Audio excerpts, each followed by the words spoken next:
During my vasectomy procedure, I overheard my surgeon talking to a nurse. "I need you to give his wife this envelope. Do not let him see it." My blood ran cold. I pretended to still be under anesthesia. When I saw what was inside the envelope, my heart stopped. "My name is Howard. I am 70 years old, and I spent my entire adult life building a regional shipping empire from a single rusted truck. Building a logistics business from the ground up as a black man in the 1970s meant I had to fight for every inch of respect I earned. I outworked and outsmarted men who desperately wanted to see me fail. Before I tell you how my own family tried to use that success to bury me alive, let me know where you are watching from in the comments below. Hit like and subscribe if you have ever had to outsmart the people who underestimated your intelligence. The sterile smell of the hospital room cut through the lingering chemical fog in my brain. The chill of the recovery ward seeped through my thin cotton blanket.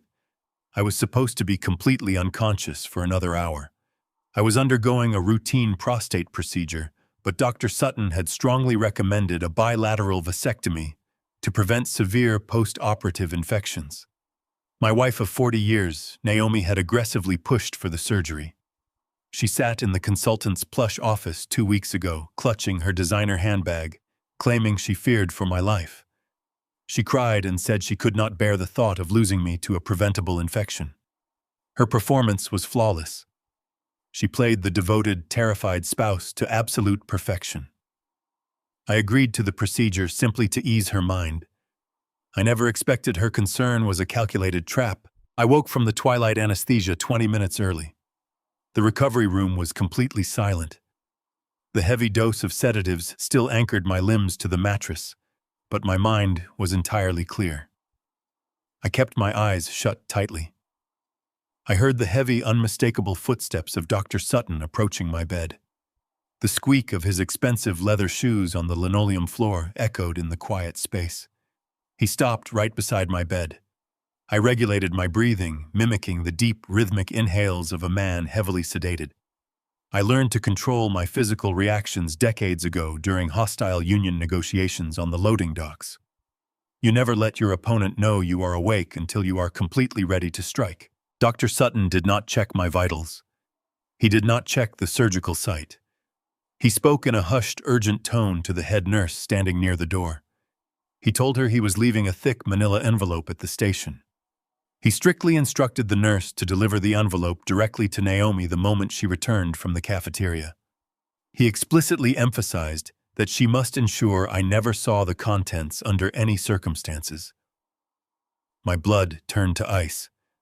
A doctor keeping a medical document from the patient to hand it secretly to the spouse violates every medical and ethical code in existence.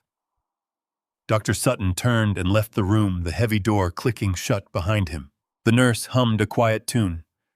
I heard the rustle of paper, the distinct sound of a heavy envelope being placed inside a metal drawer, and the drawer sliding shut. A moment later, a pager beeped loudly down the hall. The nurse muttered under her breath and stepped out of the room to fetch fresh bandages, leaving the door slightly ajar. I had maybe 2 minutes. I forced my numb legs over the edge of the hospital bed. The cold floor sent a shockwave up my spine. My lower abdomen throbbed with a dull, sharp ache from the surgery, but pure adrenaline fueled my movements. 40 years of running a logistics empire taught me to completely ignore physical pain when an immediate threat presented itself. I had hauled heavy cargo crates in freezing rain and managed supply chains through hurricanes. A surgical ache would not stop me from uncovering the truth. I steadied myself against the intravenous pole and walked silently to the nurse's station. I opened the top drawer. The thick manila envelope lay right there. It was unsealed. I pulled out the documents, my hands steady despite the lingering chemical fog in my veins. I unfolded the crisp white medical stationery, bracing myself for whatever betrayal lay hidden in the text. I stared at a signed, legally binding medical affidavit bearing Dr. Sutton's official seal.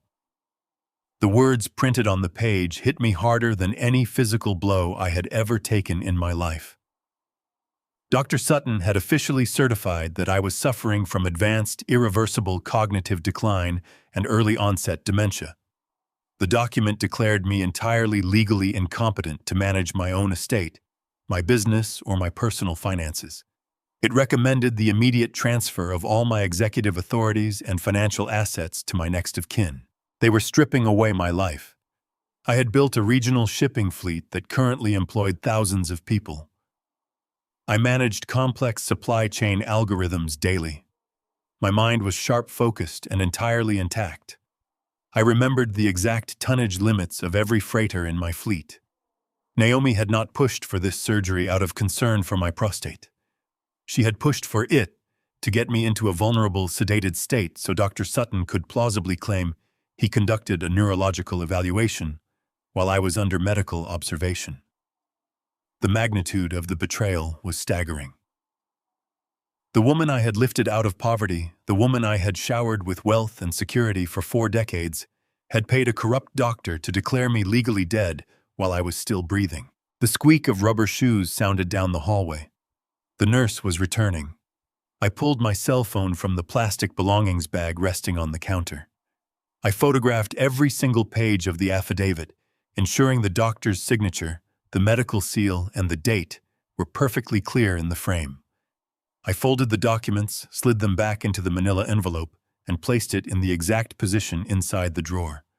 I pushed the metal drawer shut silently. I moved across the room, biting the inside of my cheek to ignore the searing pain in my groin, and scrambled back under the hospital sheets. I pulled the blanket up to my chest, closed my eyes, and resumed the slow, rhythmic breathing of a heavily medicated old man. The door swung fully open. Footsteps entered the room. I opened my eyes slightly, feigning a groggy, painful awakening. It was not the nurse. Naomi stood at the foot of my bed. She walked over to the desk, opened the drawer, and pulled out the envelope. She looked down at me, entirely unaware that I knew exactly what she held in her hands. She offered me a triumphant, chilling smile. She believed she had won the ultimate prize. She had no idea the war had just begun. The car ride back to my sprawling suburban estate was a masterclass in psychological torture. Naomi drove at exactly 10 miles under the speed limit, gripping the steering wheel with white knuckles, constantly glancing at me in the rearview mirror, as if I might forget how to breathe. I kept my gaze fixed on the passing oak trees. When we arrived, her performance escalated into a sickening display of suffocating pity. She guided me by the elbow up the front steps, her grip tight and restrictive. Dinner was served in the grand dining room. I sat at the head of the long mahogany table, staring at a perfectly cooked steak. Naomi did not hand me a knife. Instead, she leaned over my plate and began cutting the meat into tiny bite-sized pieces.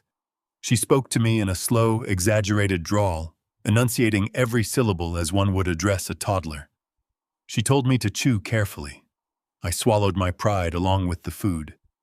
I chewed in silence, looking at the woman sitting across from me. I remembered the early days of our marriage, in the brutal winters of 1978. I drove a single rusted delivery truck through blinding blizzards, hauling scrap metal, just to keep the heat on in our tiny apartment. Naomi used to sit up waiting for me with a thermos of cheap coffee, her eyes full of fierce loyalty. We built this shipping company together from nothing. We fought off banks, hostile competitors, and systemic prejudice. That woman was a warrior. The woman sitting across from me, now draped in diamonds bought by my sweat, was a parasite. She was feeding on my supposed weakness, enjoying the power dynamic shift. I wiped my mouth with a linen napkin and thanked her for the meal. I told her I was tired and needed to rest. Her patronizing smile followed me all the way down the hall. I closed my bedroom door. The time for grieving my marriage was over. I needed proof. I waited in the dark until the rhythmic sound of Naomi snoring drifted from the master suite down the corridor. I slipped out of my room, my bare feet silent on the imported Persian rugs. I bypassed the main hallway and entered her private home office. The room smelled of expensive lavender diffusers and deceit. I approached her sleek desktop computer. Naomi was arrogant, but she was also predictable. She assumed my failing mind had forgotten the details of our shared history. The login screen prompted me for a password. I did not hesitate. I typed in the date of our first miscarriage, October 12th, 1981. The screen unlocked instantly. It was a date that had shattered us both, a trauma we survived together. Now she used it as a digital padlock to hide her crimes. I opened her private email client and began running specific search queries. I bypassed the mundane correspondence and dug directly into the financial folders. It did not take long to find the smoking gun. Hidden inside a folder labeled Household Expenses was a digital receipt for a massive wire transfer, executed 3 days prior. My eyes scanned the brutal details. Naomi had transferred exactly $50,000 from our joint high-yield investment account directly to a shell company registered under Dr. Sutton. The memo line simply read, "Private medical consulting." The betrayal was fully funded by my own money. She had stolen the capital I earned to purchase a fraudulent medical diagnosis designed to strip me of my freedom. I felt a surge of cold rage solidify in my chest. I opened a secure encrypted folder on my own phone and took high-resolution photographs of the bank routing numbers, the timestamp, and the final confirmation screen. I made sure every digital fingerprint was clearly captured.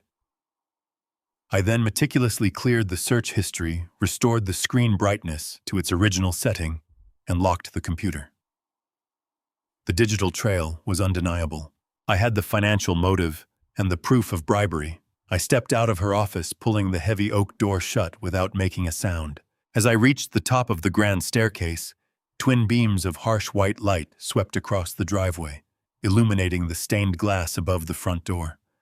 I pressed my back against the shadows of the upper landing. A heavy car door slammed shut, followed by another. The front door burst open. My son Cameron and his white wife Megan stormed into the foyer. They did not bother to keep their voices down. They argued loudly, the acoustics of the marble entryway amplifying their panic. Megan threw her designer coat onto a chair. She is a ruthless commercial real estate broker, a woman who measures human worth entirely in profit margins. She paced the floor, her heels clicking aggressively. She demanded to know why the legal transition was taking so long. She glared at Cameron, jabbing a manicured finger at his chest. She told him the private equity firm was running out of patience. She explicitly stated they needed to accelerate the timeline immediately because the creditors were preparing to seize their assets. Cameron ran his hands over his face, looking weak and desperate. He told her the medical paperwork was finalized today and the transport van would be ready soon. Megan snapped back that soon was not fast enough. She openly declared that if they did not liquidate my commercial warehouses by the end of the month, they would both face federal prison for wire fraud. I stood frozen in the dark, processing the magnitude of their conversation. My son was not just greedy. He was in massive catastrophic debt, and he intended to use my shipping empire to buy his way out of a criminal indictment. They needed me declared legally incompetent so they could bypass the trust restrictions and authorize a massive cash sale of the properties I had spent a lifetime acquiring. I watched my son grovel before his wife, promising her he would handle the old man tomorrow morning. I gripped the wooden banister. They believed they were hunting a wounded animal. They had no idea the animal was hunting them. Morning sunlight filtered through the custom plantation shutters of my living room, casting long shadows across the hardwood floor. I sat in my favorite leather armchair, holding a cup of black coffee. The house was completely quiet until the sharp, aggressive clicking of high heels shattered the peace. Megan marched into the foyer. She held a sleek digital measuring tape in one hand and a thick leather-bound notepad in the other. Cameron followed a few steps behind her, his posture entirely submissive to his wife. Megan did not greet me. She did not even acknowledge my physical presence in the room. She simply pointed her digital laser at the grand archway separating the main living space from the formal dining room. "We have to completely gut this section." She waved her hand dismissively at the solid oak pillars. Those load-bearing walls make the floor plan feel incredibly claustrophobic. If we install steel support beams and open this entire level up, we can bump the asking price by at least 20%. The buyers in this zip code want an open modern concept, not a 1990s relic. I remained perfectly still. I felt the heat rising in my chest, but I forced my breathing to stay slow and steady. I bought this land with cash after securing my first major regional shipping contract. I personally selected every piece of oak in this house. I sanded those pillars myself during the weekends, when I was not managing the dispatch logs and fighting for my place in the industry. Cameron nervously glanced in my direction. He rubbed the back of his neck and whispered to his wife, "Maybe we should discuss the structural changes later. My father is sitting right there." Megan rolled her eyes. She spoke at full volume. "He does not understand a single word we are saying, Cameron. Naomi told me his cognitive baseline is entirely gone. He is just staring at the wall. Write down the measurements so we can get the contractors scheduled." She moved toward the kitchen, continuing her loud, arrogant assessment of my life's work. They were treating me like a ghost haunting a property they believed they already owned. I took a slow sip of my coffee. I let them measure my walls. I let them plan their non-existent renovations. An hour later, Cameron walked into the living room. His demeanor had shifted entirely. He plastered a sickeningly sweet smile across his face and sat on the edge of the coffee table, leaning toward my armchair. He held a massive stack of legal documents clipped together in a thick blue folder. "Hey, Dad." He spoke loudly and slowly, exaggerating his enunciation as if I were hard of hearing as well as mindless.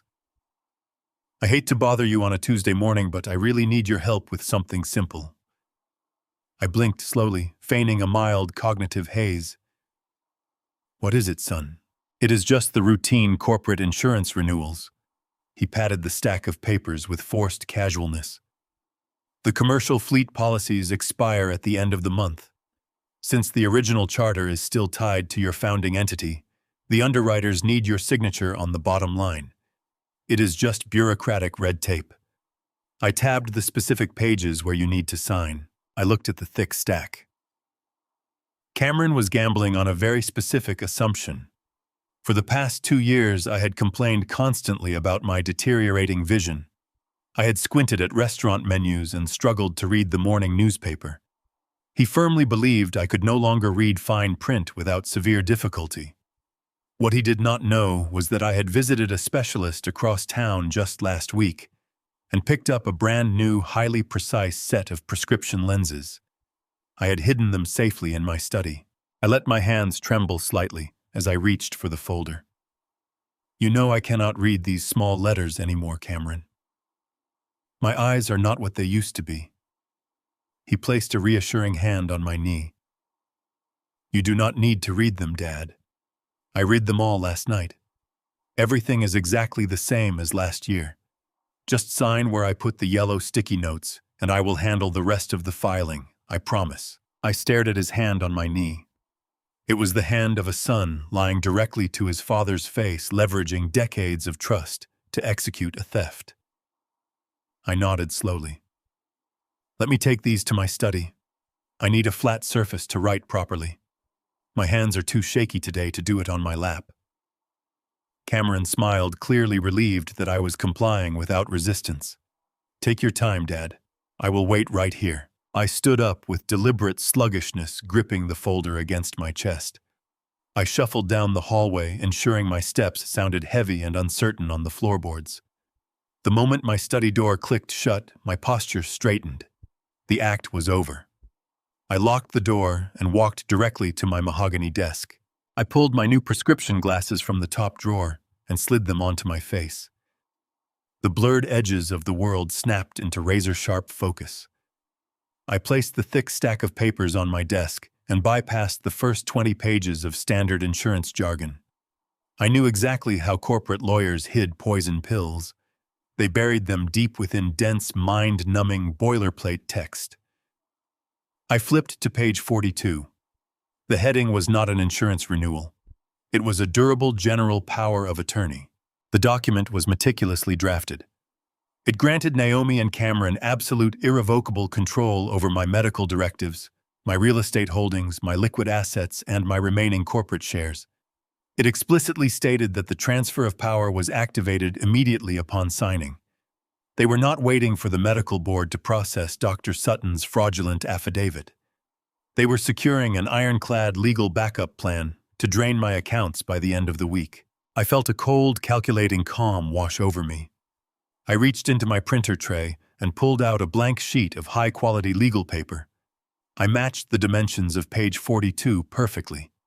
I took my favorite fountain pen and signed my name with bold, sweeping strokes right in the center of the blank page. I carefully unclipped the heavy binder. I extracted the real power of attorney document, folded it sharply, and slipped it into the inside breast pocket of my suit jacket. I inserted the blank piece of paper with my isolated signature back into the stack directly behind page 41. I aligned the edges perfectly and clipped the massive folder back together. I took off my glasses, returned them to the drawer, and unlocked the study door. I slouched my shoulders, let my hands tremble, and shuffled back down the hallway to the living room. Cameron was scrolling through his phone, completely relaxed. He jumped up when I entered. I handed him the heavy blue folder. "There you go, son. I hope I signed on the right lines. My eyes are just so tired today." Cameron snatched the folder from my hands with eager, undisguised greed. He did not flip to page 42.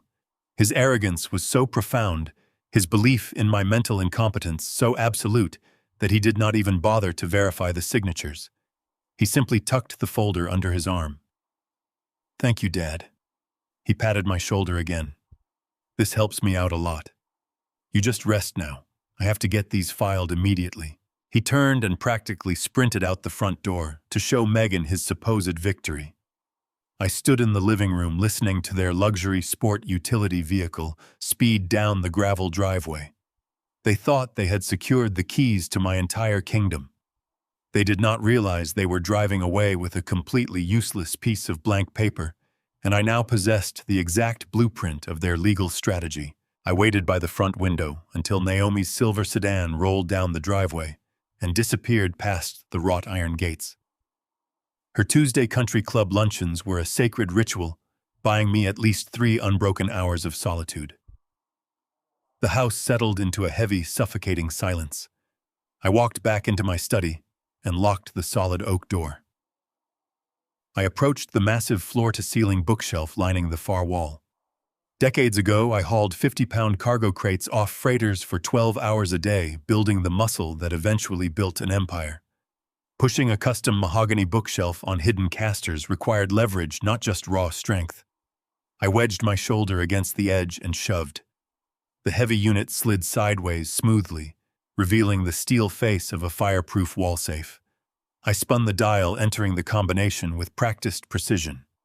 The heavy locking bolts retracted with a solid mechanical thud. I pulled the thick door open, expecting to see the neat rows of leather-bound folios containing my most vital physical assets. The top shelf was completely bare. My breathing stopped for a fraction of a second. I reached inside, running my hand across the cold metal bottom. The original notarized deeds to my 4 primary commercial shipping warehouses were gone. I kept those documents strictly physical, entirely off the digital grid, as a final failsafe against corporate espionage. Naomi knew the combination. She had known it for 30 years. I stared at the empty space, feeling the sheer velocity of their conspiracy. Those warehouses were the crown jewels of my logistics network, situated on prime waterfront real estate. Selling them legally required my direct verified authorization. Naomi stealing the physical deeds meant they had already bypassed standard legal protocols or found a broker willing to look the other way. Megan. Of course, Megan was a commercial real estate broker with the moral compass of a shark. She had the connections to move stolen commercial property on the shadow market. I pushed the safe door shut, spun the dial, and shoved the bookshelf back into its precise position. They thought my mind was disintegrating. I needed them to keep believing that delusion, while I mobilized a strike force of my own. I grabbed my car keys, bypassed the main garage, and walked out the back door toward my vintage sedan. I drove 30 miles outside the city limits to a dilapidated roadside diner surrounded by empty agricultural fields. The neon sign buzzed erratically, casting harsh red light across the cracked asphalt. I slid into a quiet corner booth facing the entrance. 10 minutes later, Bradley walked in. Bradley was a ruthless corporate litigator and my oldest ally. We met in the late 1970s when he was a hungry young lawyer willing to take on the corrupt port authorities trying to choke my fledgling transport business.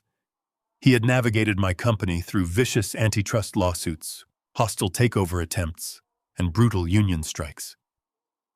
He slid into the vinyl booth across from me, his sharp eyes scanning my face. He did not offer a polite greeting.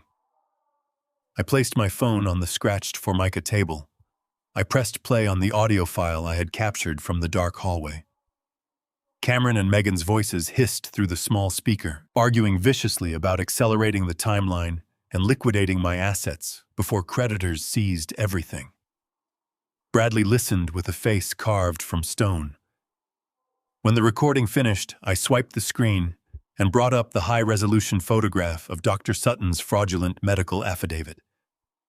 I turned the phone around and pushed it across the table. Bradley pulled a pair of reading glasses from his tailored suit jacket. He read the document in complete silence. He did not offer any empty sympathy. He did not waste time asking how I felt about my wife and son plotting my psychological execution.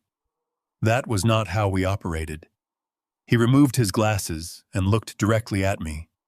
He stated that Naomi and Cameron were executing a hostile takeover of my life. I nodded, confirming the obvious. I told him about the missing warehouse deeds and the blank power of attorney Cameron had just rushed off to file. Bradley pulled a secure, encrypted tablet from his leather briefcase. He tapped rapidly on the screen, drafting immediate directives to his senior partners. He explained that Cameron's panic regarding creditors meant the shipping company was bleeding cash rapidly. He bypassed standard pleasantries and activated his senior forensic accounting team. He ordered a complete, untraceable shadow audit of the shipping empire I had handed over to my son. He explained that this audit would bypass the company's compromised internal servers and trace the actual movement of capital through external vendor accounts and offshore shell corporations. He promised me raw data within 48 hours. We stood up, leaving a $20 bill on the table for the untouched coffees. I walked out to my car, feeling the familiar cold adrenaline of impending corporate warfare, replacing the ache of family betrayal. The time for defensive maneuvering was definitively over. 2 agonizing days later, my secure burner phone vibrated. I was sitting on the back patio watching the hired gardener trim the rose bushes Naomi prized so highly. I answered the call. Bradley did not bother with an introduction. His voice was sharp, clinical, and completely devoid of emotion as he delivered the results of the forensic audit. The reality of the situation was absolute ruin. Cameron had not merely mismanaged the logistics empire I spent 40 years building. Incompetence I could have fixed. This was deliberate, reckless destruction. Bradley revealed that Cameron had developed a catastrophic offshore gambling addiction. To cover his initial devastating losses, my son had secretly leveraged the entire operational shipping fleet as collateral to a predatory private equity firm. The firm operated strictly in the shadows, utilizing extortionate interest rates and highly aggressive collection tactics. Cameron had systematically gambled away the company's operating capital, the employee pension reserves, and the emergency logistics fund. The debt currently stood at exactly $2 million due in full by the end of the month. Bradley then delivered the final crushing piece of the puzzle. The missing warehouse deeds were not just sitting in a safe deposit box. Megan had used her illicit industry connections to list my 4 primary commercial warehouses on an underground real estate market. She had found a buyer willing to pay in cash, no questions asked. However, title insurance companies required my direct verified signature to execute the final property transfer. With my updated trust protocols, they could not forge my signature effectively enough to pass a rigorous commercial audit. That was the core motive behind Dr. Sutton's $50,000 bribe. They needed me declared legally incompetent by a licensed medical professional. Once the state approved the commitment, Naomi would assume total legal guardianship. She would immediately grant Megan the authority to liquidate the warehouses generating the exact capital needed to pay off Cameron's $2 million gambling debt before the private equity firm dismantled their lives. My family was not putting me in an asylum out of misplaced pity. They were locking me away to use my commercial real estate as a sacrificial lamb for their criminal incompetence. I thanked Bradley and ended the call. The scope of their treason was blindingly clear. Bradley's forensic audit gave me the structural map of their treason, but I needed the actual weapon they planned to use. External audits show where the money went, but internal communications prove intent. I needed the exact correspondence between Megan and the predatory private equity firm. I needed the digital paper trail that would lock them in federal prison. I could not rely on subpoenas that would take months to execute. I needed the proof tonight. I waited until the digital clock on my nightstand shifted to 2 in the morning. The house was entirely silent, save for the hum of the central air conditioning. I dressed in dark slacks and a heavy navy sweater. I opened my bottom desk drawer and retrieved my original master keycard. When I handed the company over to Cameron 2 years ago, I explicitly told him to purge all legacy access codes to maintain strict security protocols. I knew my son. He was lazy, arrogant, and entirely dismissive of administrative details. He only cared about the title, not the operational discipline required to protect it. I gambled that my card was still active in the central mainframe. The drive to the shipping headquarters took 20 minutes. The streets were deserted. I pulled up to the massive logistics complex I had built from a single rented garage 40 years ago.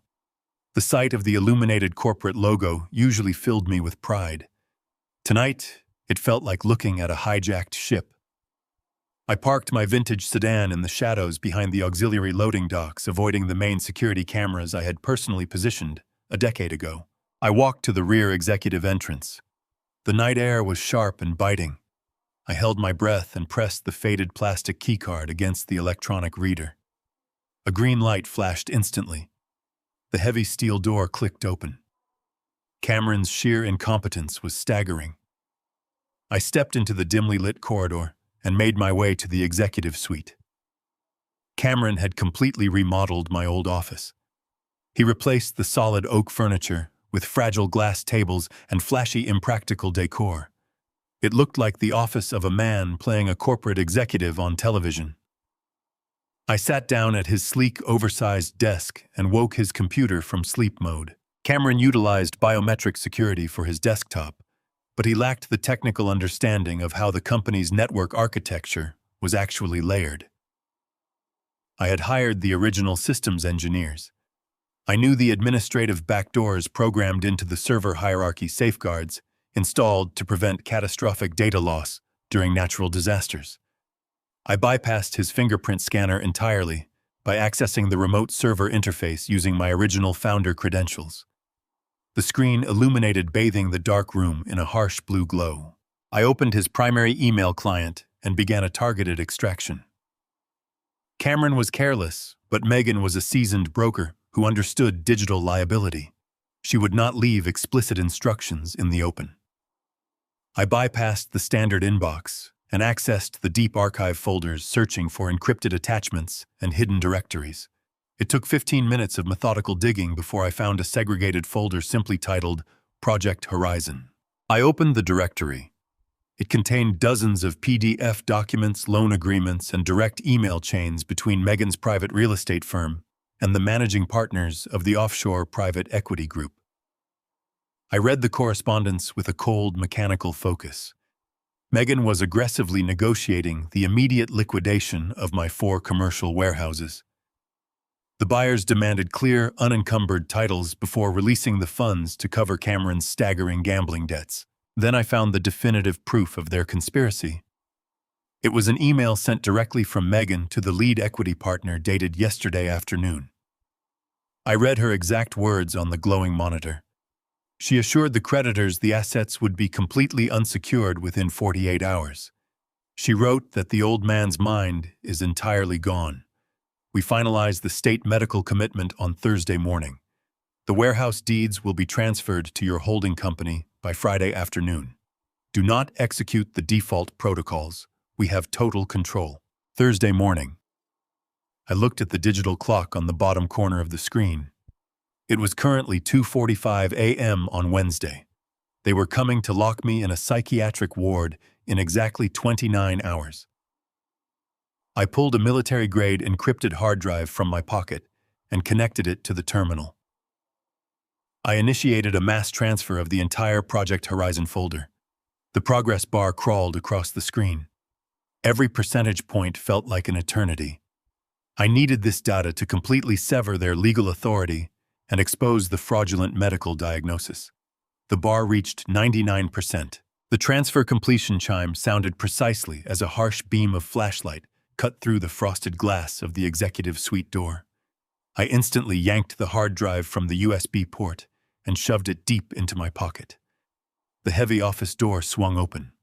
The overhead fluorescent lights flared to life, blindingly bright. A massive night security guard stood in the doorway, his hand resting aggressively on his holstered radio. He was a new hire. I did not recognize him from my tenure. He wore a tactical uniform and stared at me with pure hostility. He demanded to know who I was and how I had breached the executive floor. I knew exactly who he was. Cameron had recently fired my veteran security team and replaced them with private contractors loyal entirely to him. If I tried to assert my authority as the founder, he would immediately detain me and alert Cameron that I was fully coherent and stealing corporate data. The entire counter-offensive would collapse. I had to use the weapon they had forged against me. I needed to embody the exact lie Dr. Sutton had written on that medical affidavit. I instantly dropped my rigid posture. I let my shoulders slump forward, rounding my spine to appear frail and brittle. I released the tension in my jaw, letting my mouth hang slightly open. I forced my hands to shake with a violent rhythmic tremor. I stared blankly at the wall, making my eyes glassy and entirely unfocused. The guard stepped closer, his aggressive stance faltering.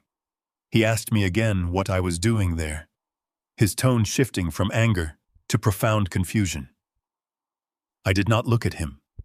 I began to stammer, my voice weak and thoroughly broken.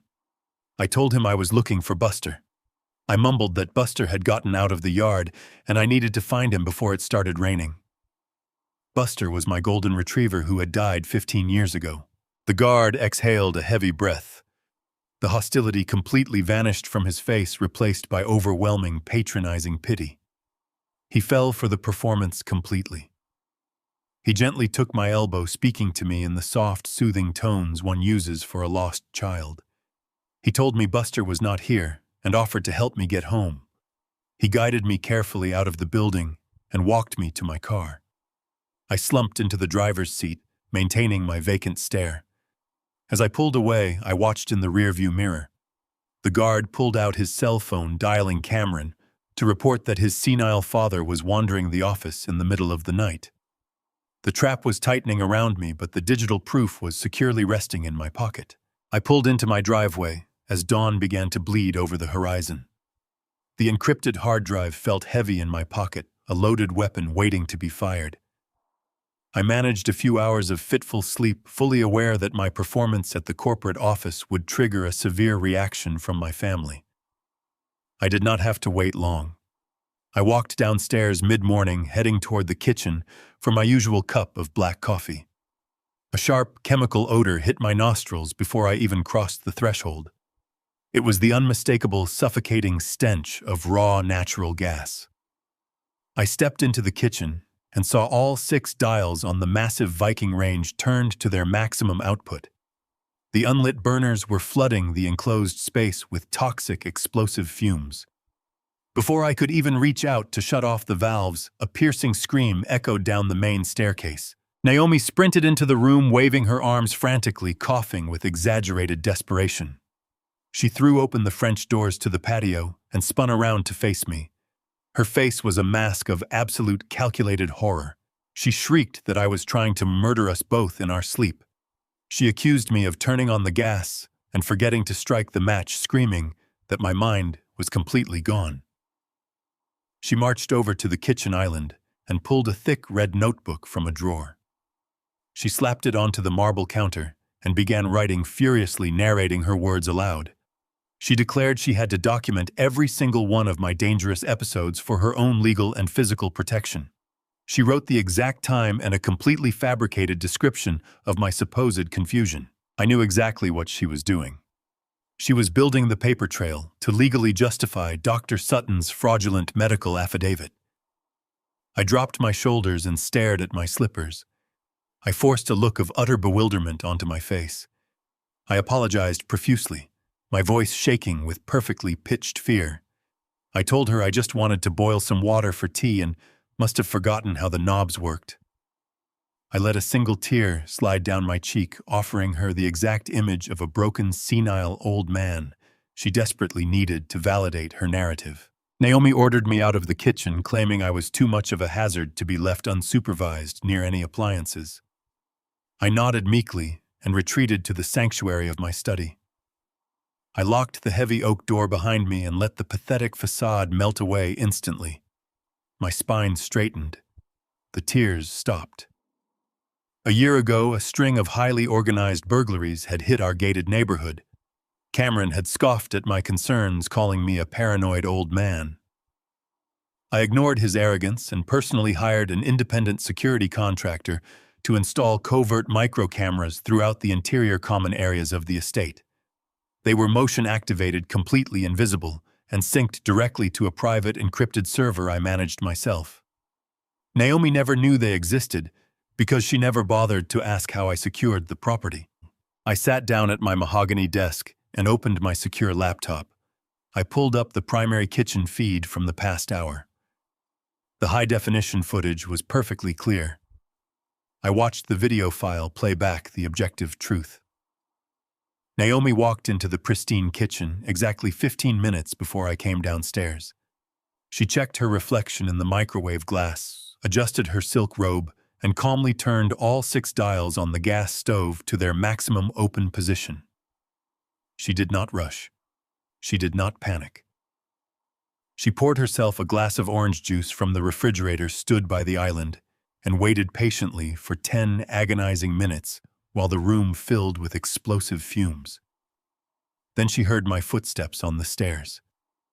The footage captured her setting the glass down, taking a deep breath, and sprinting toward the hallway to begin her theatrical screaming. I downloaded the video file directly to my encrypted cloud server. I backed it up onto the same hard drive holding Megan's real estate emails. Naomi was handing me the exact shovel she intended to use to bury me.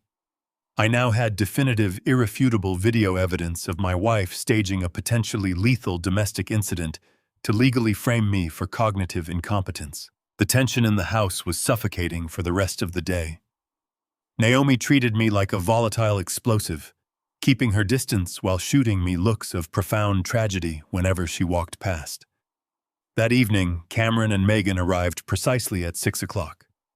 They did not announce their arrival with their usual loud bickering. The house was quiet, heavy with an orchestrated solemnity. Naomi walked into the living room and asked me to sit down on the main sofa. She called it a formal family meeting. Cameron sat on my left, Megan on my right. Naomi took the armchair directly across from me. They formed a tight physical barricade, caging me in my own home. Naomi sighed heavily, wiping a non-existent tear from her eye. She reached into her designer handbag and pulled out a glossy, heavy-stock brochure. She slid it slowly across the glass coffee table until it rested right in front of me. The cover featured a serene, sunlit garden and large, elegant text.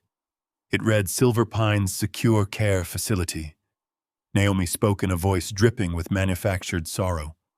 She told me the incident in the kitchen this morning was the final straw. She stated my mind had become a lethal danger to myself and to everyone around me. Cameron chimed in, putting a heavy, forceful hand on my shoulder. He said my wandering around his corporate office in the middle of the night, looking for a dead dog, proved I had entirely lost my grip on reality. He told me I was sick and needed 24-hour professional supervision. Megan did not offer any fake sympathy. She looked at me with cold, shark-like eyes and stated the decision had already been made. They informed me they had consulted with Dr. Sutton and the legal authorities. For my own safety and the safety of the community, they were institutionalizing me. They told me I would be transferred to the secure memory ward by the end of the week. They spoke with absolute terrifying certainty, entirely convinced they had successfully cornered their prey and won the war. I picked up the glossy brochure from the glass coffee table. The heavy paper felt smooth against my fingertips. The cover featured a stock image of a smiling, white-haired man sitting in a sunlit garden, accompanied by a young nurse in pristine scrubs. Silver Pines Secure Care Facility. My family sat around me tense and silent, waiting for an explosion. They expected the stubborn, self-made founder of a shipping empire to roar in defiance, to flip the heavy table, to demand basic respect in his own home. I gave them nothing of the sort. I looked down at my hands deliberately, letting a slight, rehearsed tremor vibrate through my fingers. I lowered my voice to a defeated, hollow whisper. I told them they were right. I admitted that the fog in my mind was growing thicker every single day, that the incident with the kitchen stove had terrified me to my core, and that I no longer trusted myself to stay safe. I surrendered completely, projecting the exact image of a broken man resigning himself to his fate. Naomi exhaled a loud, dramatic breath of relief. She reached across the table and patted my knee, her eyes completely devoid of any actual warmth. She exchanged a swift, victorious glance with Megan. Cameron leaned back into the plush sofa cushions, his posture instantly shifting from defensive anxiety to relaxed dominance. He told me I was making the brave choice, assuring me that the facility had excellent amenities and that they would visit me constantly. It was a vile, transparent lie. Naomi quickly announced that the emotional toll of the day required a release. She suggested they go out for a lavish dinner to decompress from the stress of the intervention. She walked to the entryway console and casually picked up my wallet, sliding my premium corporate credit card into her designer purse. They left me sitting alone in the armchair. I listened to the heavy thud of the front door closing and the sound of Cameron's luxury vehicle fading down the suburban street. The suffocating tension evaporated from the house. They were off to celebrate their massive windfall on my dime. I stood up. The tremor in my hands vanished instantly. My mind was sharper than it had been in a decade. I had given them the exact illusion of victory they desperately craved. Now it was time to strip them of everything. The moment their taillights vanished past the front gates, I walked to the garage and started my vintage sedan. I did not drive like a man losing his cognitive faculties. I took the tight suburban corners with aggressive, calculated precision, merging onto the highway and pushing the heavy engine toward the city center. Bradley was waiting for me in his downtown corner office. The sprawling glass suite was entirely empty of his usual administrative staff. He sat at the head of a massive conference table covered in meticulously stacked legal documents, his suit jacket draped over the back of his chair. There was absolutely no time for small talk or pleasantries. I took off my coat and sat down opposite him. Bradley handed me a heavy silver fountain pen. We were about to execute the ultimate legal countermeasure. I spent the next 2 hours systematically transferring every single financial asset, property deed, and corporate share I possessed into an irrevocable blind trust. I legally removed my own name from the entirety of my wealth. I signed away the deeds to the 4 commercial shipping warehouses Megan was desperately trying to sell on the shadow market. I signed away the liquid capital Cameron was plotting to wire to his offshore private equity creditors. I even signed away the deed to the sprawling suburban estate where Naomi currently slept. I appointed a ruthless, independent board of directors to manage the trust, with Bradley serving as the absolute, unquestioned executor. I was legally dissolving Howard the billionaire and turning myself into a man who owned absolutely nothing on paper. Decades ago, I sat in cramped, smoky union halls carefully negotiating ruthless labor contracts that kept my young logistics company alive. I learned early on how to leverage power against massive opposition. I knew that sometimes the greatest power came from making yourself an impossible target. You cannot rob a vault that simply does not exist. By placing my empire into the blind trust, I forged an impenetrable fortress around my life's work. The ink dried on the final signature page. Bradley gathered the heavy stacks of paper, stamped them forcefully with his official notary seal, and locked them inside his reinforced wall vault. The transfer was immediate, legally binding, and completely irreversible. I looked at Bradley and gave a firm nod. The legal strike was executed flawlessly. The trap was now perfectly primed and fully armed. Cameron truly believed he held the ultimate weapon in his leather briefcase. He believed the forged power of attorney he had tricked me into acknowledging granted him absolute, unquestioned authority over my life, my medical care, and my fortune. He was an arrogant fool who fundamentally misunderstood the mechanics of corporate law. A power of attorney only grants a proxy the specific ability to manage the assets currently held in the principal's legal name. Cameron could wave that document in front of every bank manager, real estate broker, and corporate board member in the state. It would not matter in the slightest. He could not sell a single commercial warehouse. He could not access a single offshore bank account. He could not liquidate a single share of company stock. He could not touch a single dime of those assets for one simple, devastating reason. They no longer belonged to me. Cameron's weapon was entirely useless, aimed squarely at a financial target that had legally vanished into thin air. I drove back through the dark, quiet streets, feeling a profound sense of operational clarity. I thought about the sheer, unadulterated arrogance of my son and his wife, believing they could easily outmaneuver a man who had built a regional empire from the mud and the freezing rain. They relied on deceit, bribery, and the assumption of my weakness, while I relied on airtight, aggressive legal strategy. I pulled into my driveway and parked my sedan exactly where I had left it hours earlier. I walked back into the silent house and placed my keys on the granite counter. I checked the digital clock glowing in the kitchen. I had returned a full hour before Naomi, Cameron, and Megan finished their lavish celebratory dinner. I walked back to my armchair, sat down, and picked up the glossy brochure for the Silver Pines Secure Care Facility. I held it loosely in my hands, ready to resume my role as the defeated, fading patriarch. When the front door finally opened, bringing the loud, drunken laughter of my betrayers back into my home, I did not feel any anger. I felt the cold, patient anticipation of a seasoned hunter watching his prey step willingly into an inescapable snare. The illusion of my submission required a final, formal validation.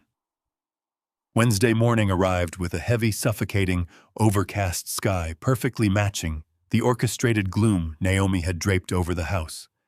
At precisely 10 o'clock, the doorbell rang. Naomi ushered Dr. Arthur Sutton into the main living room. Sutton was a man whose expensive tailoring could not hide the cheapness of his character. He wore a bespoke Italian suit and a heavy gold watch that caught the muted morning light, looking much more like a ruthless corporate liquidator than a compassionate medical professional. I remembered negotiating multi-million-dollar freighter contracts with men exactly like him during my early days at the port. They were men who smiled entirely with their teeth, but never with their eyes. He did not offer me a handshake or a warm greeting. He simply sat in the armchair opposite my sofa, clicked a silver pen, and looked at me with an expression of practiced synthetic pity. This was the mandatory in-home evaluation. It was the final legal hurdle required by the state to strip a man of his civil liberties and lock him inside a secure psychiatric facility. Sutton's job was to simply rubber stamp the fraudulent narrative Naomi and Cameron had paid him $50,000 to write. I slumped deeply into the cushions, letting my shoulders round and my jaw go slightly slack. I stared at the tips of his polished shoes, avoiding all direct eye contact. Sutton began his interrogation. His voice was deliberately slow, offensively loud, and dripping with condescension. He asked me to state my full legal name. I mumbled it quietly, letting my voice trail off into silence at the end of the sentence. He asked me to identify the current year. I paused, letting my eyes dart around the room, as if searching for a calendar that did not exist. I told him it was 1998. I watched Naomi from the corner of my eye. She let out a soft, tragic sigh, playing the role of the devastated, exhausted wife flawlessly. Sutton leaned forward, pressing his fabricated advantage. He asked me to describe my son Cameron's current profession. I blinked rapidly, rubbing my temples as if fighting a severe and disorienting migraine. I told Sutton that Cameron was still in college, struggling badly with his calculus classes. I muttered that he was a good boy, but he needed to study much harder if he ever wanted to help me run the shipping docks. Cameron was 38 years old, the acting CEO of my former empire, and actively driving my legacy into the ground. But the lie was exactly what Sutton needed to hear. He nodded solemnly and scribbled furiously on his legal notepad. He fired a rapid sequence of deliberately confusing questions, mixing up dates, names, and financial figures to disorient me. I played the part without a single misstep. I mixed up the names of my original shipping vessels, referring to cargo ships I had scrapped in the early 80s.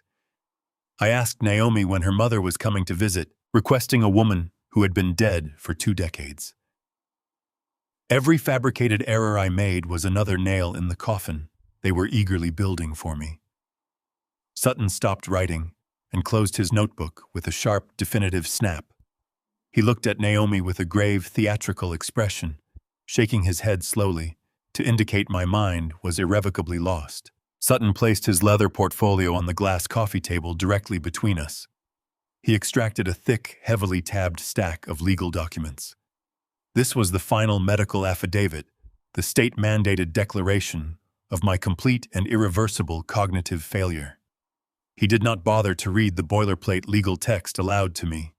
He simply clicked his silver pen and began signing his name across multiple pages with smooth, practiced strokes.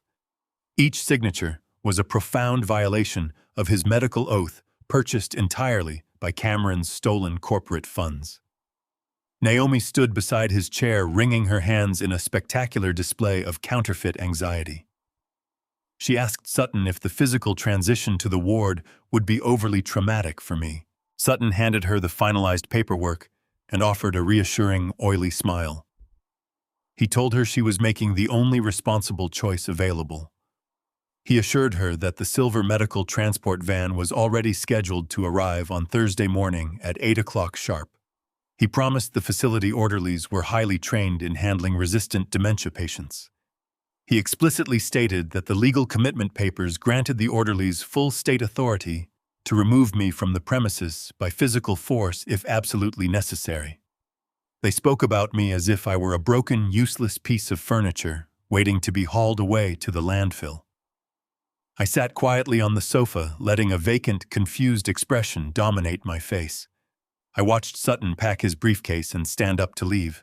What neither the corrupt physician nor my treacherous wife realized was that they were performing on a perfectly lit stage.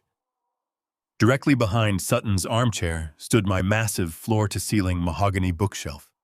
Placed precisely at eye level, wedged between a row of heavy nautical encyclopedias, was a thick, hardcover edition of a naval history text. It was a book I had read aloud to Cameron when he was 10 years old, back when he still admired the sea and the grueling work it took to conquer it. Now that same book was the silent witness to his ultimate betrayal. A year ago, I had hollowed out the spine and embedded a high-definition wide-angle pinhole camera. The lens was entirely invisible to the naked eye.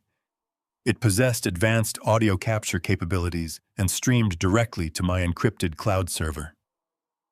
Every single word of their treasonous conspiracy, the physical exchange of the fraudulent documents, and Sutton's explicit guarantee of the Thursday morning forced extraction had been recorded in pristine digital clarity. I had the undeniable proof of medical fraud and criminal conspiracy secured on a remote server that Bradley's forensic team was already monitoring. Sutton shook Naomi's hand, wished her strength for the difficult days ahead, and walked out the front door. The moment Sutton's luxury sedan pulled out of the driveway, the artificial gloom in the house vanished completely. Naomi's tragic slumped posture evaporated. She walked briskly into the kitchen, poured herself a large glass of chilled white wine, and pulled out her smartphone. I remained seated on the living room sofa for 10 minutes, maintaining my senile facade, just in case she returned to check on her captive. When the house fell entirely silent, I stood up. The manufactured tremor left my hands immediately. I walked quietly down the hall to my study, locked the heavy oak door, and sat down at my desk. I opened my secure laptop and accessed the central dashboard of my covert surveillance network. The interior cameras were fully operational, but I needed to check the exterior audio feeds. I clicked on the high-gain microphone hidden securely beneath the eaves of the back patio. The audio stream hissed to life. Megan had arrived at the estate while Sutton was conducting his evaluation. She had bypassed the main house entirely to pace furiously across the flagstone terrace. She was in the middle of a highly volatile, aggressive phone call. Her voice was sharp, desperate, and completely stripped of her usual composed corporate polish. She was speaking directly to the managing partner of the predatory private equity firm holding Cameron's massive gambling debt. The creditors were clearly losing patience. I listened closely as Megan fought to keep their financial executioners at bay. She promised them the full $2 million by Friday evening, swearing that the necessary liquidity was absolutely guaranteed. The desperation in her tone was a stark contrast to her usual icy demeanor. The private equity wolves were circling, smelling blood in the water. The voice on the other end of the line was muffled, but the underlying threat was obvious. Megan stopped pacing. She stood at the very edge of the patio, gripping her phone tightly. She dropped all pretense of negotiation and laid out the exact timeline of their criminal enterprise to appease the debt holders. Her words were recorded with terrifying clarity. She explicitly stated, "We are locking the old man in the ward on Thursday morning. The warehouses are yours." She promised the offshore firm that the moment the transport van cleared the neighborhood gates, Naomi would assume total legal guardianship. Megan assured them she had the commercial title transfer documents already drafted and ready for immediate execution. She hung up the phone completely unaware that her explicit confession had just been captured, uploaded, and time-stamped by the very man she was attempting to destroy. I closed the laptop softly. The final piece of the puzzle was firmly locked into place. I had the forensic financial audit. I had the internal corporate emails. I had the medical fraud recorded on high-definition video. I had the real estate conspiracy captured on crystal-clear audio. My family believed Thursday morning was the day they would strip me of my freedom and my empire. They did not realize Thursday morning was the exact moment my trap would violently snap shut on them. Tuesday morning arrived with a suffocating humidity that mirrored the escalating panic infecting my son. Cameron had spent the entire night pacing the hardwood floors of his bedroom, leaving heavy footsteps that echoed through the silent structure of the house. The crushing weight of a $2 million gambling debt was finally fracturing his manufactured executive composure. He could not wait for the orchestrated Thursday morning medical extraction. The private equity firm was no longer accepting Megan's verbal assurances regarding the warehouse deeds. They demanded immediate liquidity, and they were running out of patience. At precisely 9 o'clock, Cameron grabbed the thick blue folder from the hallway console. He marched out the front door, his face pale and drawn tight with desperation. He climbed into his luxury utility vehicle and sped out of the gates, heading directly toward the downtown financial district. He was driving to the central branch of the commercial bank that held my primary investment portfolios. He firmly believed he possessed the ultimate key to my vault. He possessed absolutely nothing. Cameron strode through the polished glass doors of the bank with the unearned arrogance of a man who believed the world owed him salvation. He bypassed the standard teller line, ignoring the protests of the floor staff, and walked directly into the executive management suite. He demanded an immediate audience with the senior branch manager, Eleanor Vance. Eleanor and I had conducted business together for 25 years. She was a meticulous, unyielding professional who despised entitlement. Cameron threw the heavy blue folder onto her pristine mahogany desk with a loud, aggressive smack. He ordered her to execute an immediate, irrevocable wire transfer of $2 million from my primary high-yield logistics account directly into an offshore corporate LLC registered exclusively under his name. He spoke loudly, adopting the commanding tone he mistakenly believed projected authority. He informed Eleanor that my cognitive health had completely deteriorated overnight, and that he was now the sole legal custodian of my entire financial empire. He demanded she process the wire within the hour to avoid catastrophic corporate defaults across my shipping lines. He sat back in the leather guest chair, crossing his legs, fully expecting the rigid banking system to simply bow to his fabricated supremacy. I was sitting quietly in my locked study, nursing a cup of black coffee when my secure burner phone vibrated against the desk. It was a direct encrypted text alert from Eleanor. She informed me that my son was currently sitting in her office, aggressively demanding a 7-figure wire transfer under the guise of legal guardianship. I typed a single brief response. I told her to process the paperwork exactly according to her strictest legal protocols. I set the phone down and let a cold, hard smile touch my lips. Inside the bank, Eleanor picked up the heavy blue binder. She adjusted her reading glasses and began to scrutinize the documents with absolute clinical detachment. She bypassed the dense pages of standard corporate insurance renewals Cameron had used as camouflage.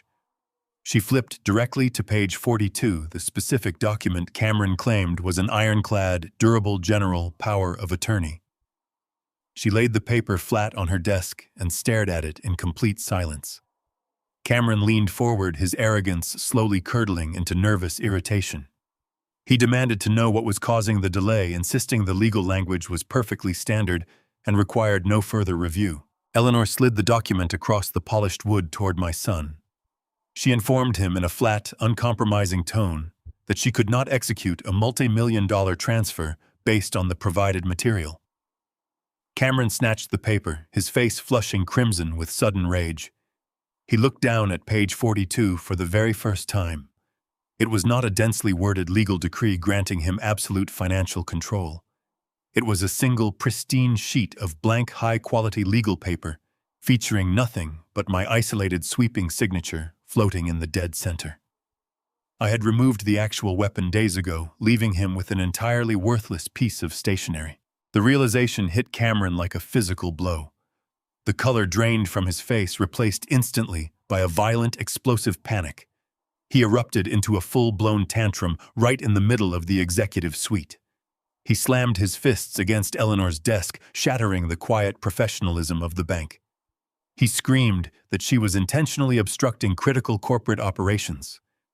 He shouted that the document was a printing error, and that he would return by the end of the day with a Supreme Court order to seize the funds. Eleanor remained perfectly still. She reached under her desk and pressed the silent alarm. 2 heavily built security guards entered the suite immediately. They grabbed Cameron by the arms, dragging him out of the chair as he continued to thrash and scream. They escorted him roughly across the main lobby, throwing him out onto the concrete sidewalk in front of dozens of staring customers. His grand financial heist had ended in utter public humiliation. I remained in my study perfectly still, listening to the live audio feed transmitting from the kitchen. Half an hour after the bank incident, the front door crashed open. Cameron stormed down the hallway, his breathing heavy and ragged. He screamed for Naomi and Megan, his voice echoing off the high ceilings. The heavy footsteps converged in the kitchen. Cameron's voice was completely unhinged, vibrating with a raw, unfiltered terror. He slammed the useless blue folder onto the granite island, knocking over a glass bowl that shattered on the floor. He confessed to them that the bank had utterly rejected his authority. He admitted he had not actually checked the signature page before trying to execute the multi-million-dollar transfer. Megan's sharp corporate composure shattered instantly. She shrieked at him, demanding to know how he could be so catastrophically stupid. She yelled that she had already guaranteed the warehouse deeds to the private equity firm, based entirely on that specific legal document. Cameron fired back, his voice cracking under the mounting pressure. He revealed that the offshore creditors were no longer making polite threats about seizing the shipping fleet. They had called him on his drive back from the bank. The firm had dispatched physical collectors to his corporate office. They were threatening violent personal retaliation against him if the $2 million did not land in their accounts within 48 hours. Naomi attempted to interject, pleading for calm, but the situation had spiraled completely out of her control. Cameron slammed his fist against the counter again, silencing his mother and his wife. He declared the original plan was officially dead. They absolutely could not wait for Dr. Sutton's scheduled extraction on Thursday morning. The creditors would tear him apart before the ink dried on the commitment papers. Cameron stated they had to accelerate the timeline immediately. He ordered Naomi to call the Silver Pines facility and demand an emergency involuntary transport for tomorrow morning. He outlined his desperate final strategy. They would drag me into the secure psychiatric ward at dawn. Once I was locked behind steel doors, completely isolated from the outside world, they would physically force me to sign the actual wire transfer authorizations.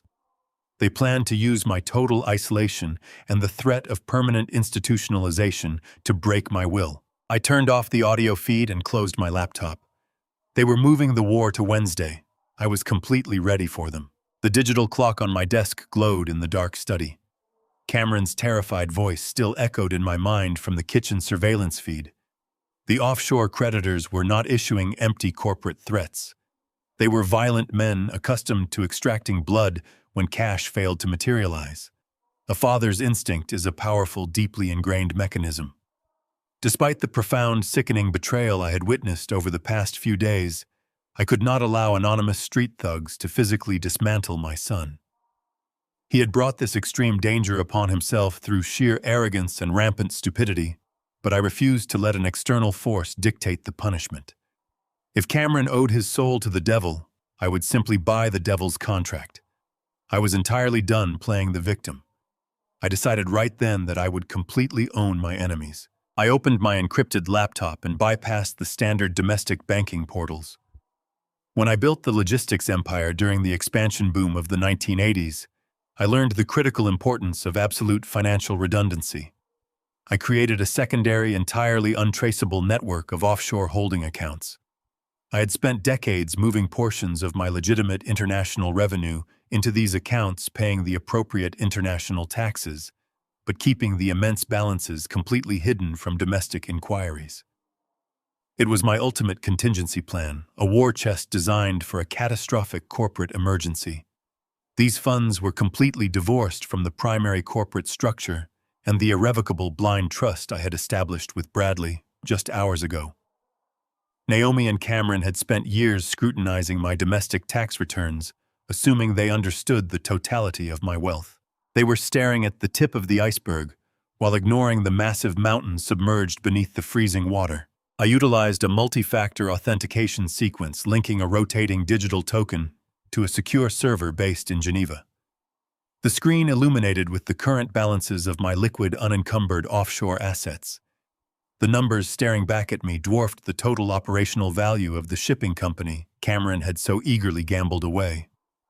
I possessed the raw, immediate capital to crush any financial opposition. I did not need to negotiate or plead for extensions. I had the power to fundamentally alter the battlefield. I picked up my secure burner phone and dialed Bradley's direct line. I did not care that it was well past midnight. Corporate warfare does not adhere to standard business hours. Bradley answered on the first ring, his voice sharp and instantly alert. I told him the timeline had dramatically accelerated. I explained the physical threat against Cameron and the involvement of the private equity firm's collection assets. I gave Bradley a very specific, highly aggressive directive. I told him I did not want to merely block my family's fraudulent real estate transaction. I wanted to own the very chains wrapped around their necks. I instructed him to weaponize the offshore capital immediately. Bradley did not waste a single second questioning my strategy. He understood the ruthless mathematics of leverage better than anyone I had ever met. I authorized the immediate release of $2.5 million from the Geneva accounts into Bradley's secure escrow facility. I gave him absolute authority to negotiate a swift and brutal buyout. The offshore private equity firm terrorizing Cameron operated outside the boundaries of standard regulatory oversight. They thrived on fear and intimidation, but their ultimate loyalty was always pledged strictly to cold, hard cash. Bradley initiated contact with the firm's managing partners precisely at dawn. He utilized a series of encrypted communication channels to verify the legitimacy of the debt and establish the rigid parameters of the immediate transfer. The offshore firm required absolute proof of funds before they would even entertain a dialogue regarding a buyout. Bradley bypassed their aggressive collection agents and went directly to the apex of their leadership structure. He did not introduce himself as my attorney. He presented himself as an independent broker, representing a highly capitalized anonymous third party seeking to acquire distressed, high-yield debt portfolios. The equity firm was initially resistant. They preferred the leverage they held over a desperate corporate CEO.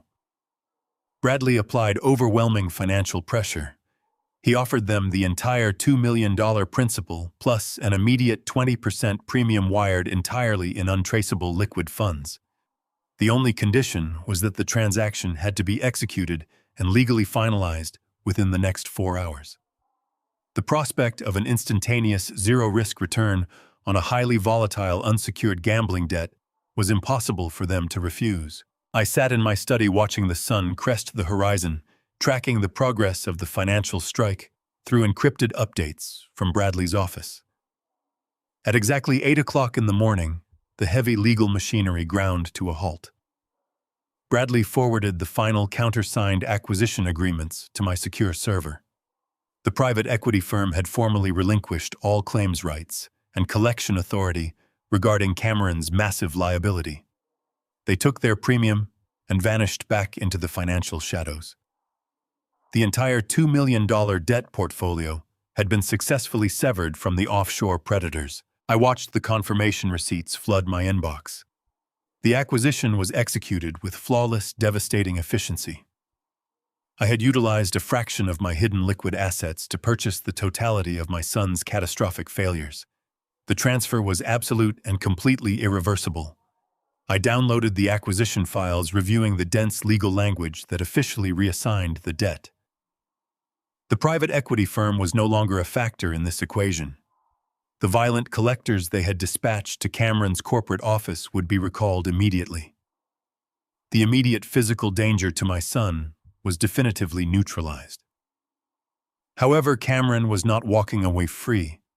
He had merely traded a reckless, violent creditor for one who was infinitely more patient and exponentially more dangerous. I read through the final clause of the debt reassignment contract. I was now legally recognized as the sole exclusive creditor of Cameron's $2 million liability.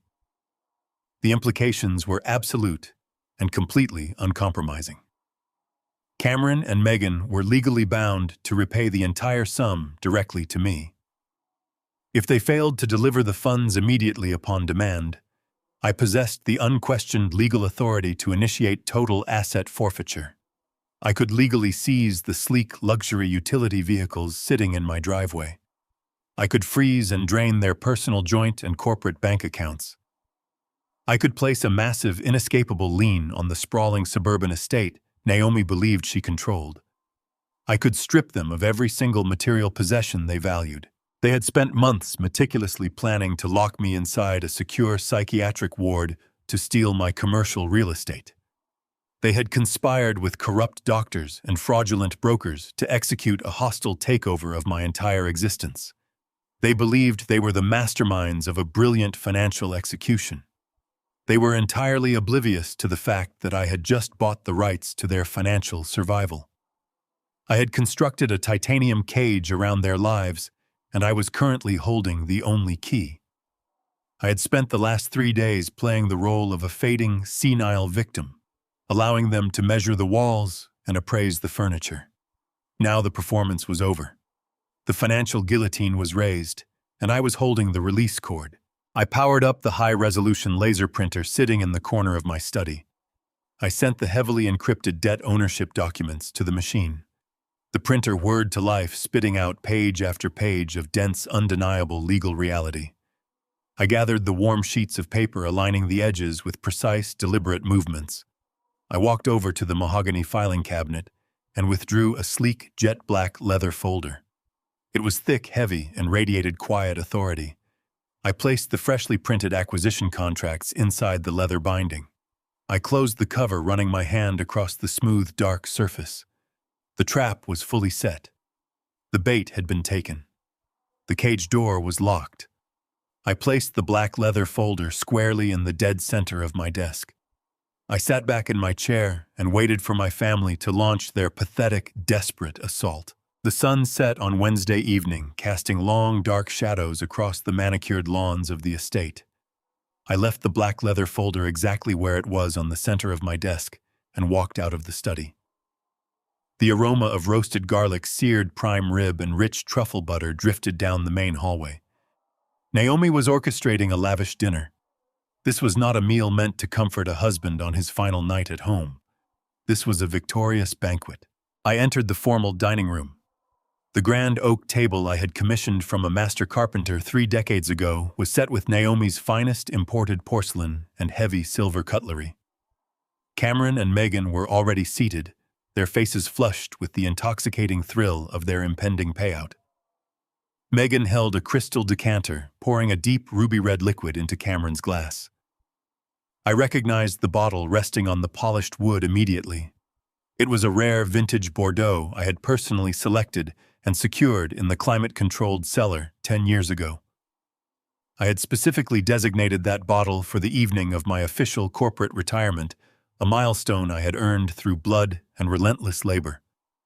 Now they were casually drinking it to celebrate my forced exile from the corporate world. Cameron picked up his glass, swirling the wine with a clumsy, arrogant flick of his wrist.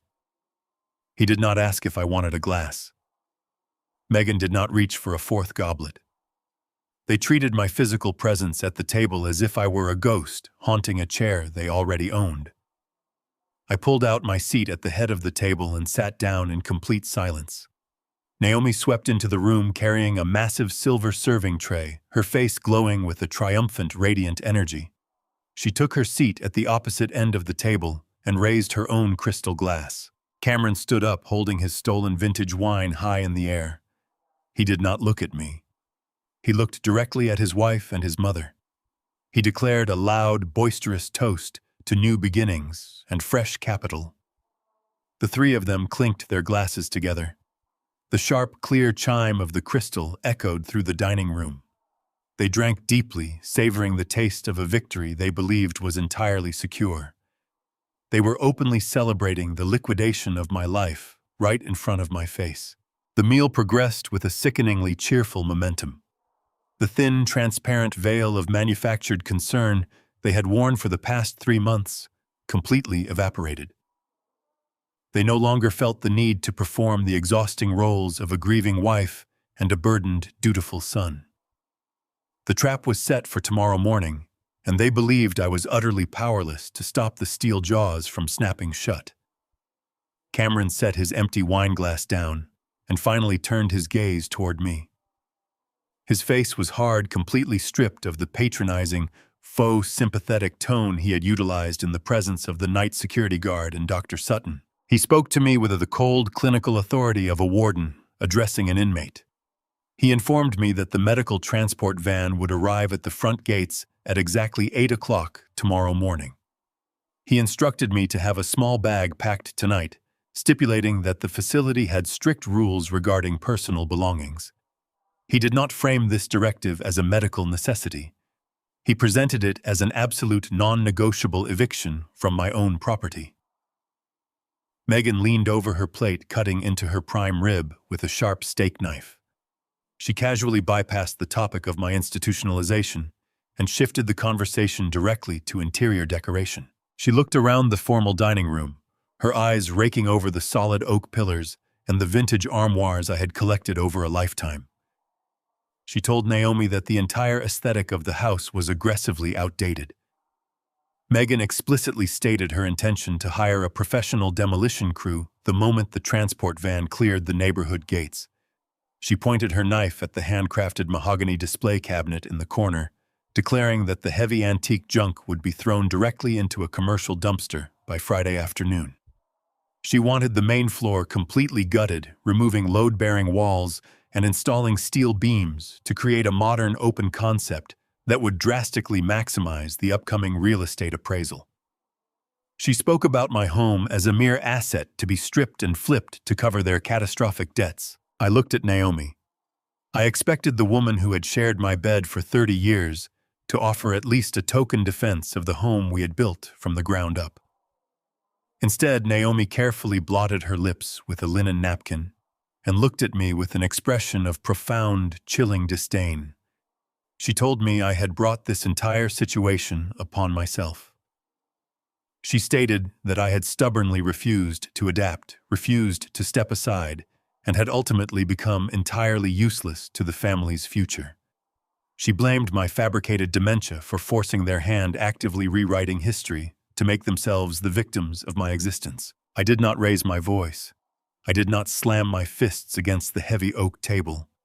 I reached for the simple crystal tumbler resting beside my empty plate and took a slow, deliberate sip of ice water. The cold liquid slid down my throat, matching the absolute freezing calm settling deep within my chest. I observed the 3 parasites sitting around my dining table, feasting on the prime cuts of meat bought with my labor, drinking the vintage wine purchased with my foresight, and plotting the demolition of my legacy with unearned arrogance. They were so blinded by their greed, so utterly convinced of their own superior intellect, that they could not see the consequences resting inches from their throats. They had spent months digging a massive grave, never once realizing they were the ones standing at the bottom of the pit. I set the glass down. I pushed my chair back, the wooden legs scraping softly against the polished hardwood floor. I stood up slowly, maintaining the slight, defeated stoop of a broken man. I did not offer a single word of protest to their insults. I did not defend my sanity or beg for my freedom. I simply excused myself from the table in a quiet, fragile whisper and turned my back on them. I heard Cameron scoff softly as I walked out of the room, dismissing me as a completely conquered enemy. I walked down the long, shadowed hallway to the master suite. The house felt entirely different now. It was no longer a home. It was a designated battlefield awaiting the final engagement. I pulled a small, unassuming leather briefcase from the back of my closet. I packed exactly what they expected me to pack for a secure psychiatric ward. I folded a few changes of comfortable clothes, a pair of soft shoes, and my basic toiletries. I zipped the bag closed and placed it meticulously at the foot of the bed. I retrieved my standard unencrypted cell phone from my pocket. I placed it squarely in the center of the nightstand, plugging it into the charger. I left it entirely accessible, a digital white flag of surrender. I walked to the heavy bedroom door and left it cracked open just a few inches. I needed them to walk past this room tonight. I needed them to look through that narrow gap and see the packed bag and the abandoned phone. I needed them to fall asleep with the absolute comforting certainty that I was a completely broken, defeated man sitting quietly in the dark, waiting obediently for my cage. The sun rose on Thursday morning, painting the estate in a cold, unforgiving light. I was already awake, dressed not in the soft, compliant clothing of a defeated patient, but in a sharply tailored charcoal suit I had commissioned during my prime corporate years. I sat perfectly still in the leather armchair of my study, listening to the house wake up around me. The air was thick with a toxic mixture of nervous anticipation and suppressed glee. At exactly 7:45, the heavy crunch of tires on gravel broke the morning silence. I did not need to look out the window to know what had arrived. A large, unmarked white medical transport van reversed slowly up my long gravel driveway, its backup alarm beeping with a rhythmic mechanical finality. I heard the heavy rear doors swing open with a metallic clatter. Heavy footsteps crunched against the stone walkway leading to my front entrance. They did not bother to ring the doorbell. They did not knock. The front door was unlocked, waiting for them. Naomi had ensured their path was entirely clear. 2 massive orderlies stepped into my foyer. They moved with the bored, desensitized efficiency of men who spent their lives wrestling the elderly and the unwanted into submission. They were wide-shouldered and thick-necked, wearing stark white scrubs that stretched tightly across their muscular arms. Between them, they pushed a heavy-duty medical wheelchair. It was not a standard hospital chair. It was a specialized transport device equipped with thick leather restraint straps across the chest and heavy nylon buckles dangling from the armrests and footplates. It was a mobile cage designed to secure a violent, non-compliant prisoner. I listened as the rubber wheels squeaked against the polished hardwood floors. Naomi met them in the central hallway. Her voice was hushed, vibrating with an eager, breathless energy. She spoke to the intruders as if they were delivering a highly anticipated luxury package rather than arriving to haul her husband of 30 years into an asylum. She pointed them directly toward the main living room, instructing them to position the restraint chair in the center of the Persian rug. The trap they had spent months meticulously constructing was now physically manifested in my home, waiting for me to walk blindly into its jaws. I stood up from my armchair, adjusted my cuffs, and walked out to meet my executioners. I stepped out of the hallway shadows and entered the bright expanse of the main living room. The tableau before me was a masterpiece of treachery. Megan stood positioned strategically by the front door, acting as the ultimate gatekeeper. She held a thick silver metal clipboard pressed against her chest. Clipped to the top was the forged medical affidavit bearing Dr. Arthur Sutton's purchased signature, the very document that legally erased my existence. She tapped a manicured fingernail against the metal edge, her eyes darting nervously toward the driveway, ensuring the extraction vehicle remained idling and ready for immediate departure. She was mentally counting the seconds until she could legally transfer the warehouse deeds to the private equity firm she believed they still owed. Cameron stood right beside the heavy restraint chair. The paralyzing terror he had exhibited yesterday in the kitchen had been entirely replaced by a forced, brittle bravado. He had convinced himself that this physical act of removal would magically erase his catastrophic financial blunders. He believed that locking me behind steel doors would somehow secure his corporate legacy. He looked at my tailored charcoal suit, with a flicker of confusion clearly thrown by my refusal to wear the soft, pathetic clothing I had packed in my decoy bag. The confusion instantly hardened into aggressive hostility. He raised his arm and pointed a rigid finger directly at the heavy leather straps of the wheelchair. He did not ask how I was feeling. He did not offer a single word of counterfeit sympathy. He dropped the caring son routine, entirely adopting the harsh, commanding tone of a dictator addressing an insubordinate prisoner. He ordered me to walk over and sit down immediately.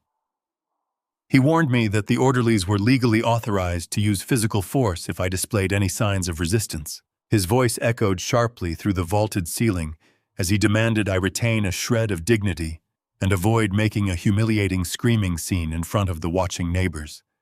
He told me the van was running, the paperwork was finalized, and my time in this house was permanently over. He glared at me fully, expecting me to lower my head, accept my fate, and shuffle obediently into the leather straps. He believed he had won the war completely blind to the reality that the battlefield belonged entirely to me. I did not lower my head. I did not look at the heavy leather straps dangling from the arms of the medical wheelchair. I did not acknowledge the two massive orderlies who were slowly shifting their weight, preparing to lunge forward and physically subdue me. I maintained perfect, unbroken eye contact with Cameron. I reached up and slowly, deliberately straightened the silk tie resting against my collar. I smoothed the lapels of my tailored suit, ensuring the fabric draped flawlessly across my shoulders. The air in the room suddenly shifted, the electric anticipation of their victory colliding violently with the absolute freezing calm radiating from my posture. I walked forward. I did not shuffle or hesitate. My strides were measured, powerful, and dripping with absolute authority. Cameron instinctively took a half-step backward as I approached, his false bravado cracking under the sheer weight of my presence. I walked directly past him, ignoring his pointing finger as if he were nothing more than a minor architectural flaw in the room. I walked past Naomi, who had frozen near the entryway, her triumphant smile faltering into an expression of sheer bewilderment. I bypassed the living room entirely and entered the formal dining room. I approached the head of the massive oak table, pulling out the heavy carved wooden chair that I had occupied for decades. I sat down smoothly, planting my feet firmly on the floor. A silver carafe of black coffee rested in the center of the table, left over from their hurried, anxious breakfast. I reached out my hand, perfectly steady, without a microscopic trace of a tremor. I poured myself a fresh cup. The dark liquid steamed in the morning light. I lifted the porcelain cup to my lips and took a slow, deliberate sip, savoring the bitter, scalding heat. The two orderlies exchanged uncertain glances, looking at Megan for direction.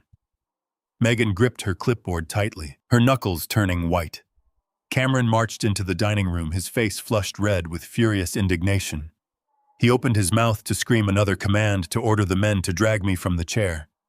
I set my coffee cup down on the saucer with a sharp, resonant clink that instantly silenced him. I looked directly at my son, letting the full, unvarnished reality of my sharp, calculating mind pierce through his pathetic delusions. I spoke in a voice that was low, resonant, and carrying the absolute uncompromising weight of a man who owned everything in the room. "We are waiting for my guests," I said smoothly. "Nobody leaves this room." The silence following my declaration hung in the dining room like lead. Cameron's mouth remained open, the furious command dying in his throat as his brain struggled to process my absolute lack of fear.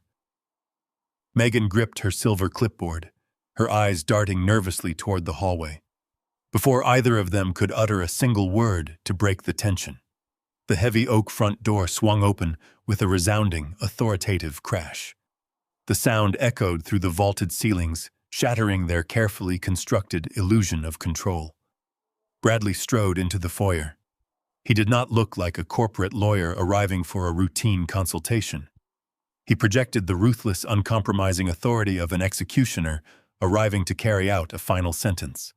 Flanking him closely were 3 uniformed city police officers, their hands resting naturally near their heavy utility belts, their expressions hardened into professional masks of zero tolerance.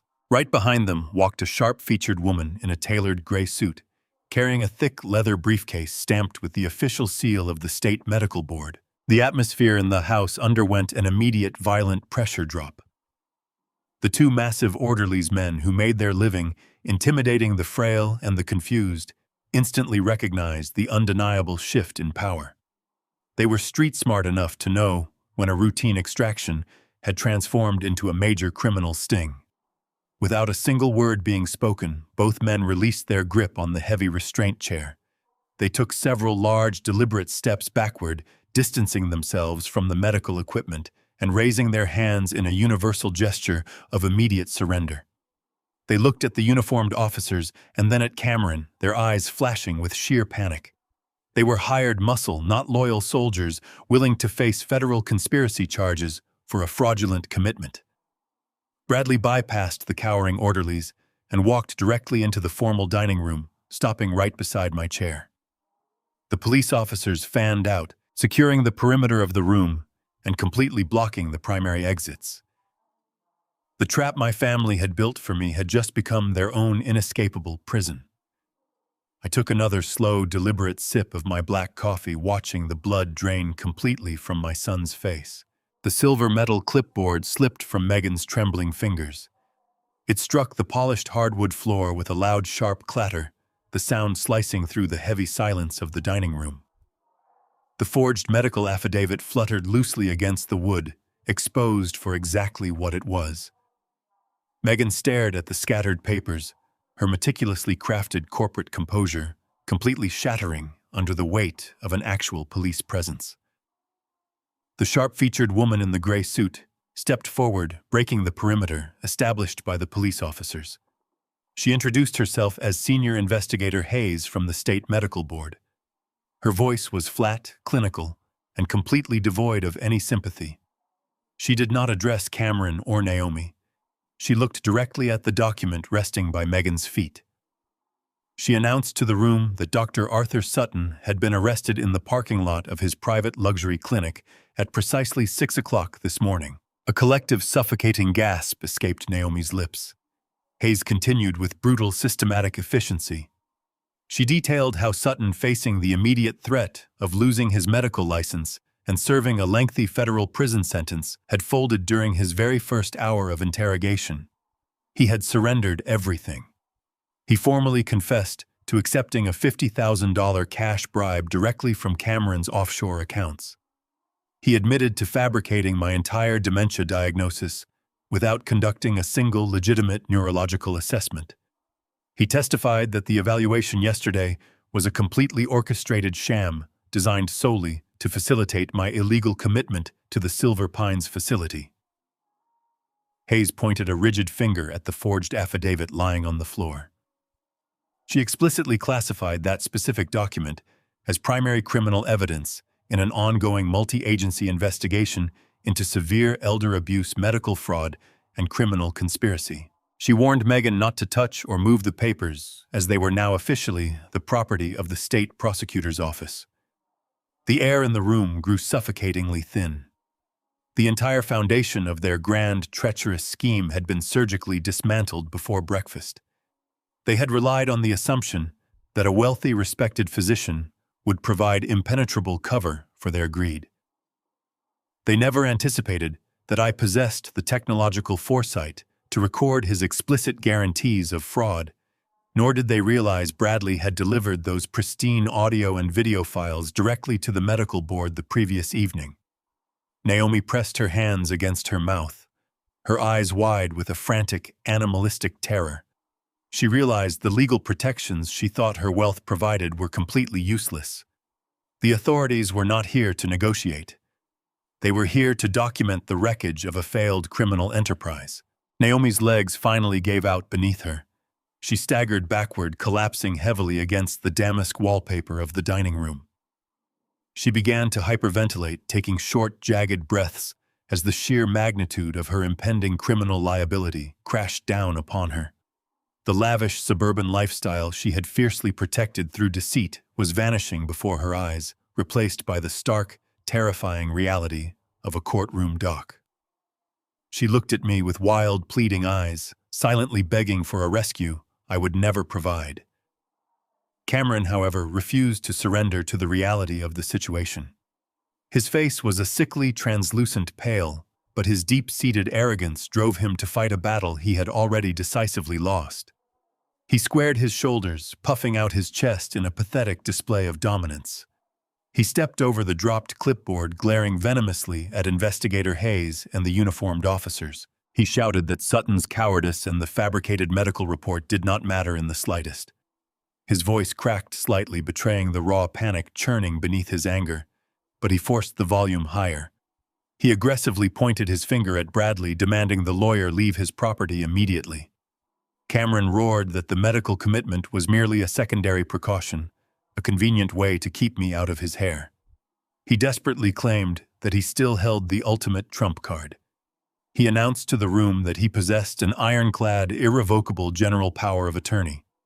He screamed that my cognitive state was irrelevant because his legal authority over my assets was absolute and legally binding.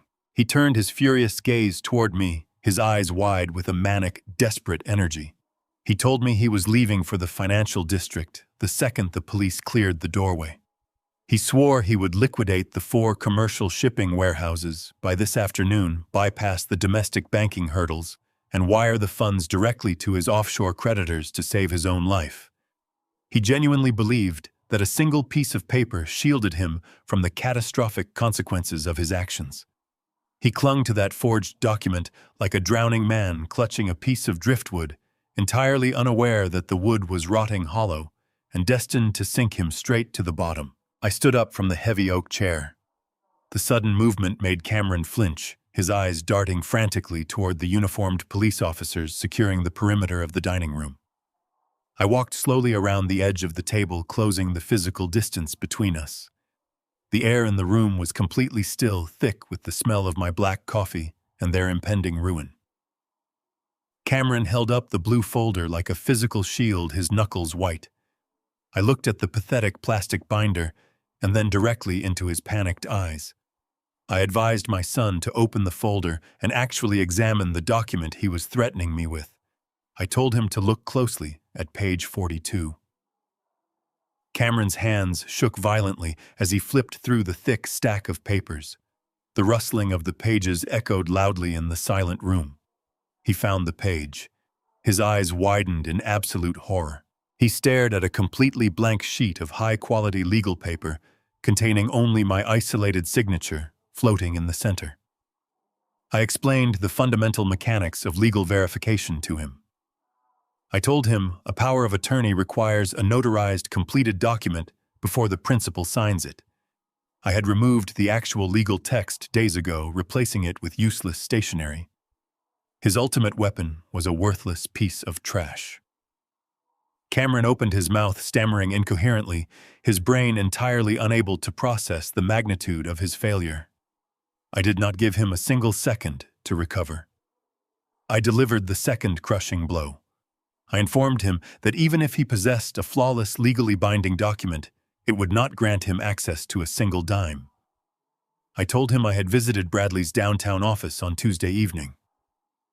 I explained the concept of an irrevocable blind trust. I watched the realization wash over his pale face as I listed the assets I had legally surrendered. The 4 commercial shipping warehouses he promised to his creditors no longer belonged to me. The massive fleet of freight trucks crossing the state lines no longer belonged to me. The very floorboards he was standing on the sprawling estate he planned to gut and renovate no longer belonged to me. I had legally dissolved my ownership of the entire empire. An independent board of directors now controlled the trust, and Bradley served as the absolute executor. I looked at my son and stated the brutal reality. He could not liquidate the warehouses because the man he was trying to rob simply no longer existed on paper. The absolute finality of my words triggered a visceral, desperate reaction in Cameron. He dropped the useless blue folder. It hit the floor with a heavy thud, scattering the fake legal documents across the expensive Persian rug. He plunged his hand into his tailored suit pocket and ripped out his smartphone. He was operating on pure, unadulterated terror. If the real estate was gone, he needed immediate liquid capital to appease the violent men hunting him. He frantically swiped across the glass screen, loading the encrypted corporate banking portal. He typed in his executive credentials, desperate to initiate an emergency wire transfer of whatever operational cash remained in the company accounts. He planned to drain the payroll and maintenance funds to save his own life. I watched his thumbs flying across the digital keyboard. He hit the authorization button. A harsh, bright red error message immediately flooded his screen. He deleted the password, his breathing turning into shallow, ragged gasps, and typed it in again with trembling fingers. He hit submit. The exact same red barrier locked him out. Access denied. Cameron tapped the glass, violently muttering frantic curses under his breath. He tried the secondary accounts, the offshore emergency funds, and the domestic routing portals. Red error messages multiplied across his screen, a digital barricade blocking his every desperate attempt to steal my legacy. Bradley stepped forward, the heavy police presence parting slightly to allow the attorney to approach my son. Bradley adjusted his glasses and spoke with the chilling precision of a corporate executioner. He informed Cameron that the independent board of directors had held an emergency midnight session. They had reviewed the undeniable video evidence of Cameron's conspiracy to commit medical fraud and corporate theft. Based on that irrefutable criminal behavior, the board voted unanimously to terminate Cameron's position as acting CEO. Bradley stated clearly that the corporate servers had revoked Cameron's executive access credentials at exactly 12:01 this morning. The banking portals were locked permanently. The corporate credit cards in his wallet were entirely deactivated. The shipping empire was completely sealed off behind an impenetrable digital firewall. Bradley looked at Megan, who was staring at the floor in a state of catatonic shock, and then back to Cameron. The attorney delivered the final, undeniable truth. Cameron was no longer a chief executive officer. He was a trespasser standing in a house he did not own, attempting to access funds he could not touch. He possessed absolutely nothing. The wealth he had arrogantly paraded around town was an illusion I had allowed him to maintain. Now the illusion was permanently shattered. Cameron stared at his phone, his chest heaving, as the digital red error screens burned into his retinas. The realization of his total financial ruin paralyzed him. He had no commercial warehouses to sell and no corporate cash to steal. The offshore private equity firm was expecting a $2 million wire transfer by Friday evening, and they had explicitly threatened violent physical retaliation if the money failed to materialize. Cameron looked at me, a profound, primal fear finally breaking through his shattered arrogance. He realized the men he owed would not care about irrevocable blind trusts or locked banking portals. They only cared about cash, and Cameron was entirely bankrupt. Bradley unclasped the brass locks on his briefcase. The sharp click echoed loudly. He reached inside and withdrew a sleek, jet-black leather folder. The dark material caught the morning light. He handed the folder directly to Megan. Her hands trembled violently as she accepted it. I stepped closer to my son, ensuring he heard every single syllable of his final judgment. I told him I was fully aware of the offshore creditors. I explained that I had listened to Megan's desperate patio phone call on Wednesday morning. I knew exactly who held his massive gambling debt and the violent tactics they employed to collect it. Cameron backed away, pressing his shoulders against the dining room wall, trying to escape my gaze. I informed him that he no longer needed to fear the private equity firm. I told him I had instructed Bradley to contact the firm's managing partners at dawn yesterday. Using my hidden, untraceable liquid assets, I executed a ruthless, immediate buyout. I purchased the entirety of his toxic $2 million debt portfolio. I paid the firm a 20% premium to secure the transaction and eliminate their involvement entirely. Megan opened the black folder. She stared at the acquisition contracts, her eyes scanning the dense legal text, confirming the transfer of ownership. The heavy paper shook in her hands. I looked directly into Cameron's terrified eyes. I told him the offshore predators were gone. I was now his sole exclusive creditor. He owed the $2 million directly to me. I demanded immediate payment in full. I stated that if the funds were not deposited into my account by the end of the business day, I would authorize Bradley to initiate total asset forfeiture.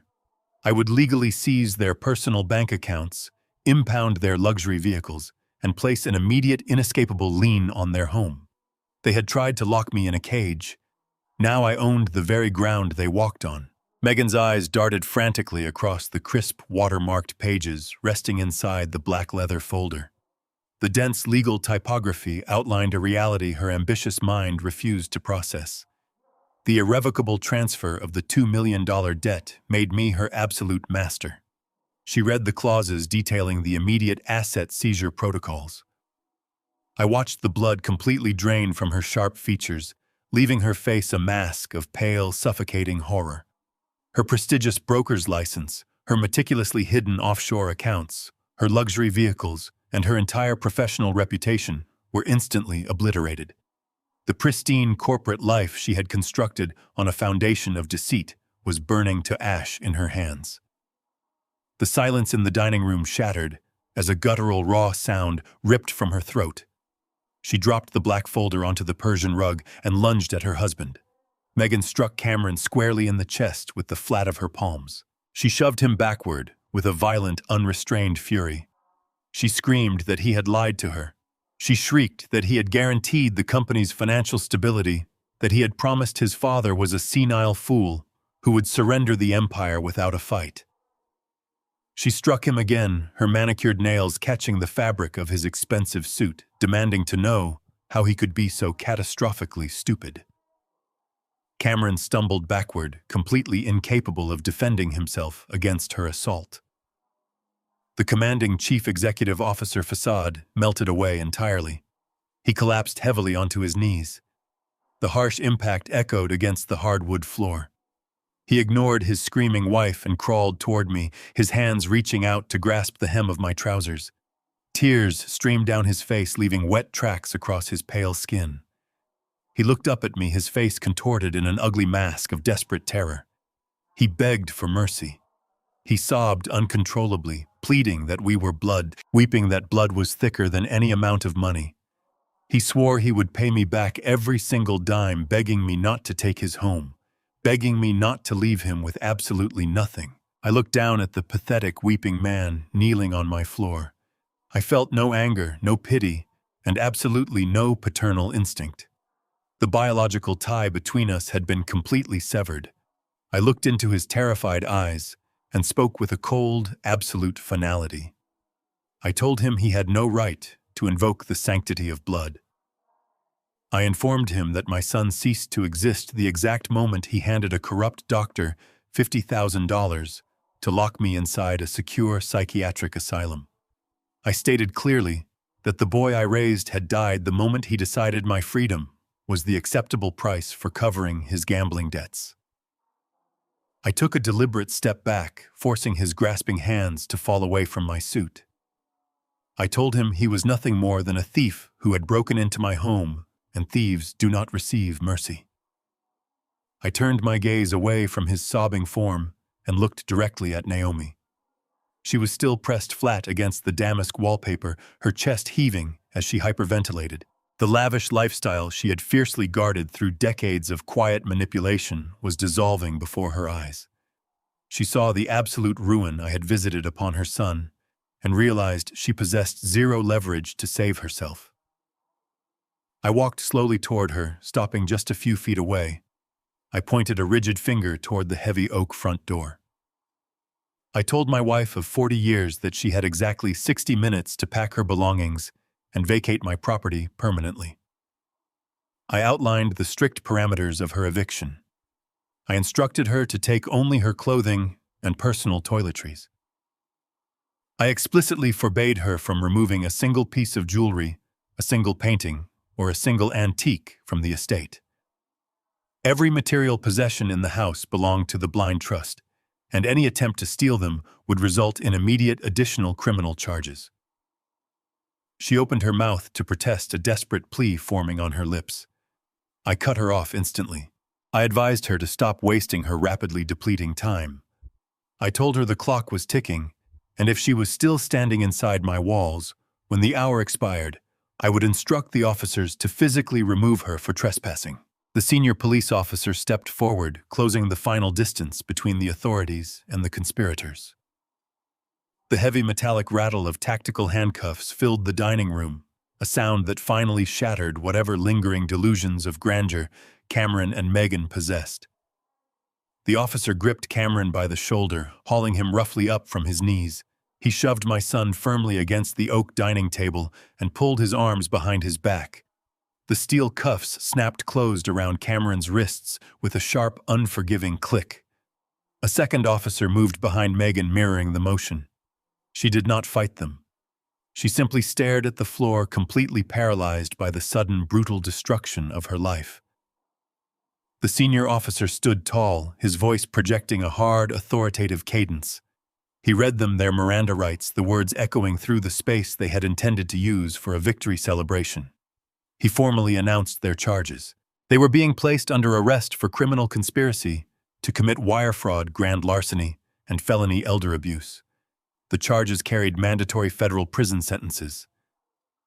Cameron let out a loud, pathetic wail. He hung his head, sobbing violently as the cold steel bit into his skin. The officers turned them around and marched them toward the front door. They were paraded past the massive orderlies who were still standing near the wall with their hands raised in silent surrender. The flashing red and blue lights from the patrol cars outside cast long, chaotic shadows through the foyer windows. I stood perfectly still at the head of my dining table, smoothing the lapels of my tailored charcoal suit. I watched the police escort the thieves out of my home. The heavy front door closed behind them, sealing off the chaos and leaving behind a profound, immaculate silence. The purge was complete. My estate, my wealth, and my sanity were entirely secure. I walked over to the silver carafe, poured myself another cup of hot black coffee, and enjoyed the taste of absolute freedom. I followed the officers out to the grand foyer, carrying my coffee cup with perfect steadiness. The heavy oak front door stood wide open, framing the spectacular, undeniable collapse of my son's ambition. I stepped onto the grand stone portico. The crisp morning air swept over me, carrying the distinct, sharp sound of forced compliance. Two uniformed officers gripped Cameron firmly by his tailored shoulders, marching him roughly down the stone steps. His knees buckled twice against the concrete. He lacked the basic physical fortitude to walk to his own arrest with a shred of dignity.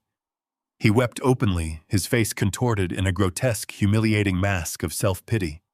He frantically begged the officers to let him make one phone call to his offshore creditors, screaming that his life was in immediate physical danger. They ignored his pathetic pleas completely. They pressed a heavy hand onto his head and shoved him forcefully into the rigid plastic back seat of the patrol cruiser. Megan fared no better.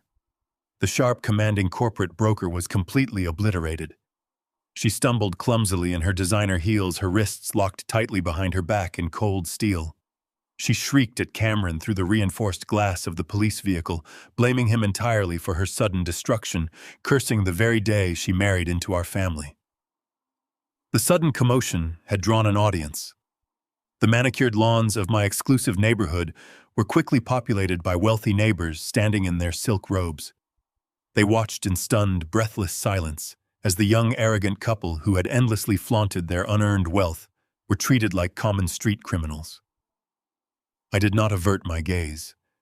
I wanted the entire street to witness the absolute brutal reality of my household.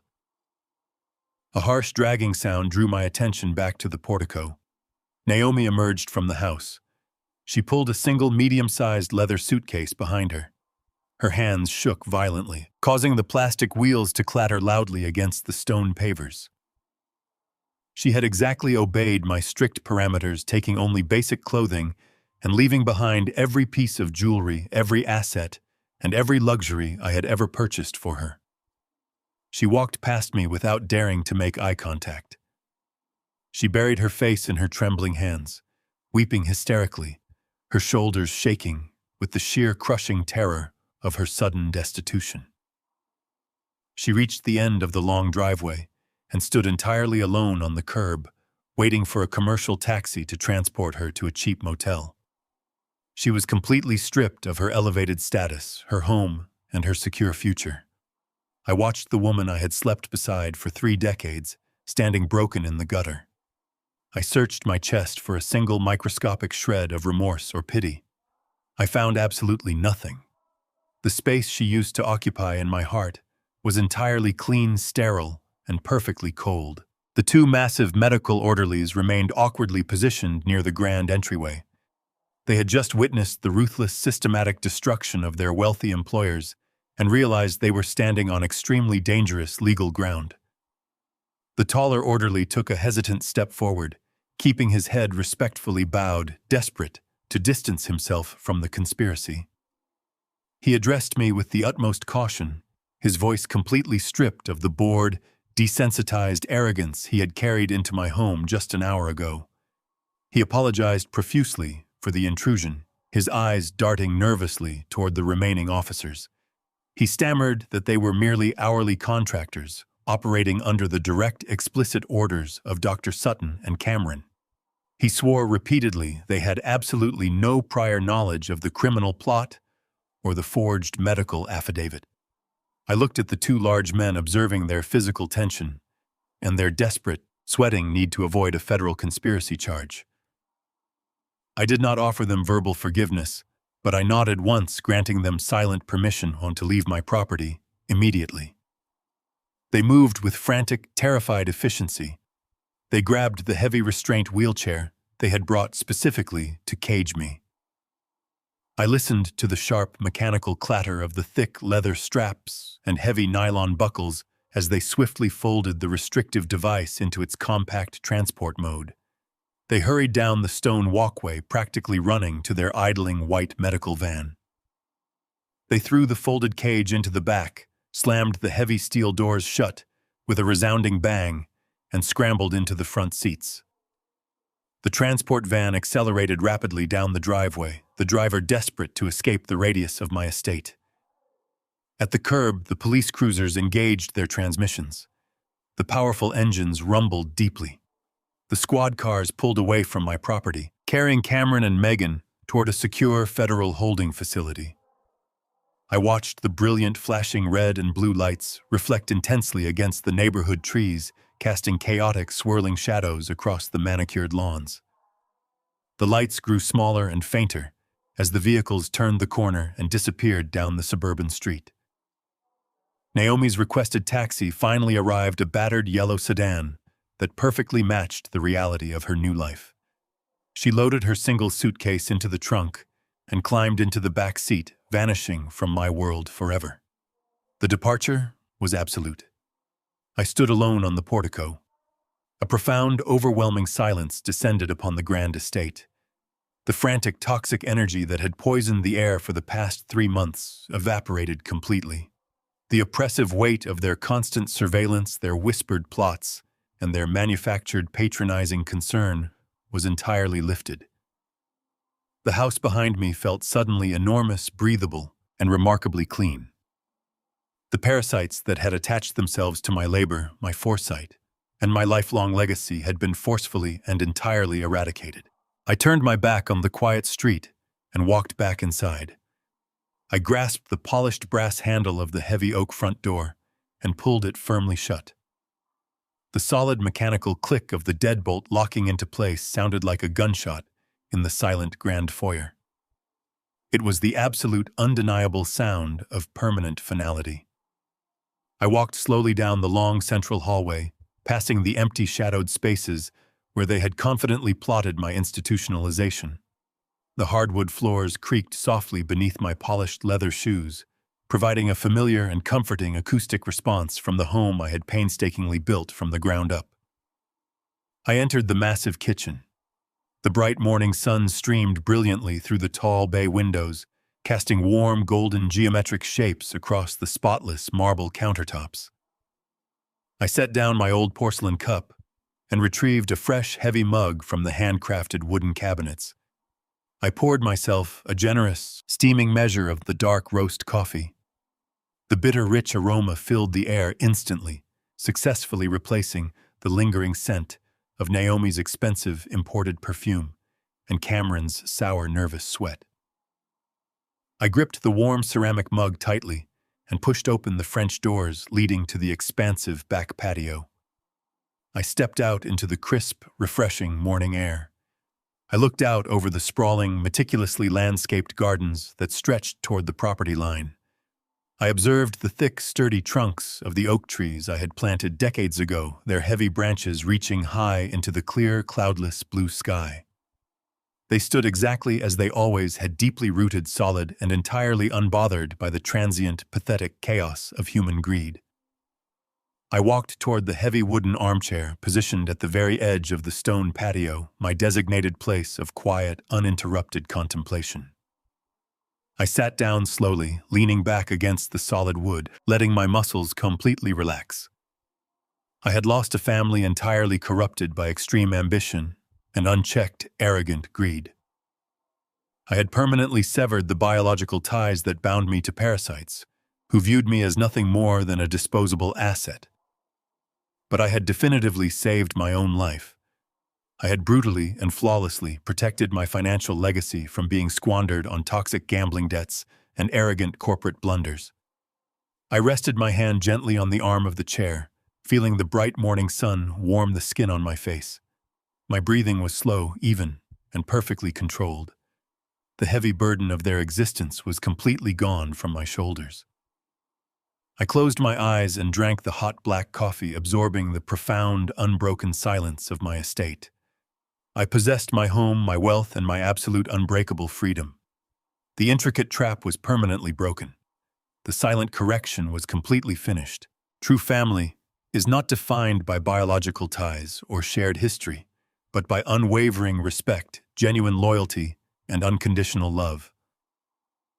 When greed corrupts a household, abusers often mask their predatory intentions behind a veil of manufactured concern. You must never confuse financial exploitation with familial duty.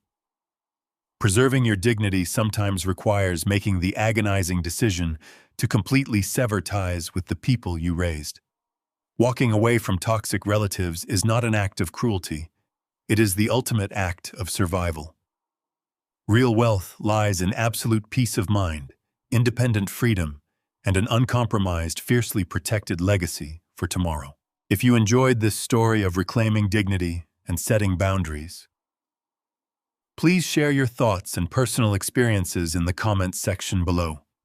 Make sure to like the video, subscribe to the channel, and turn on the notification bell so you never miss another powerful story of justice and resilience.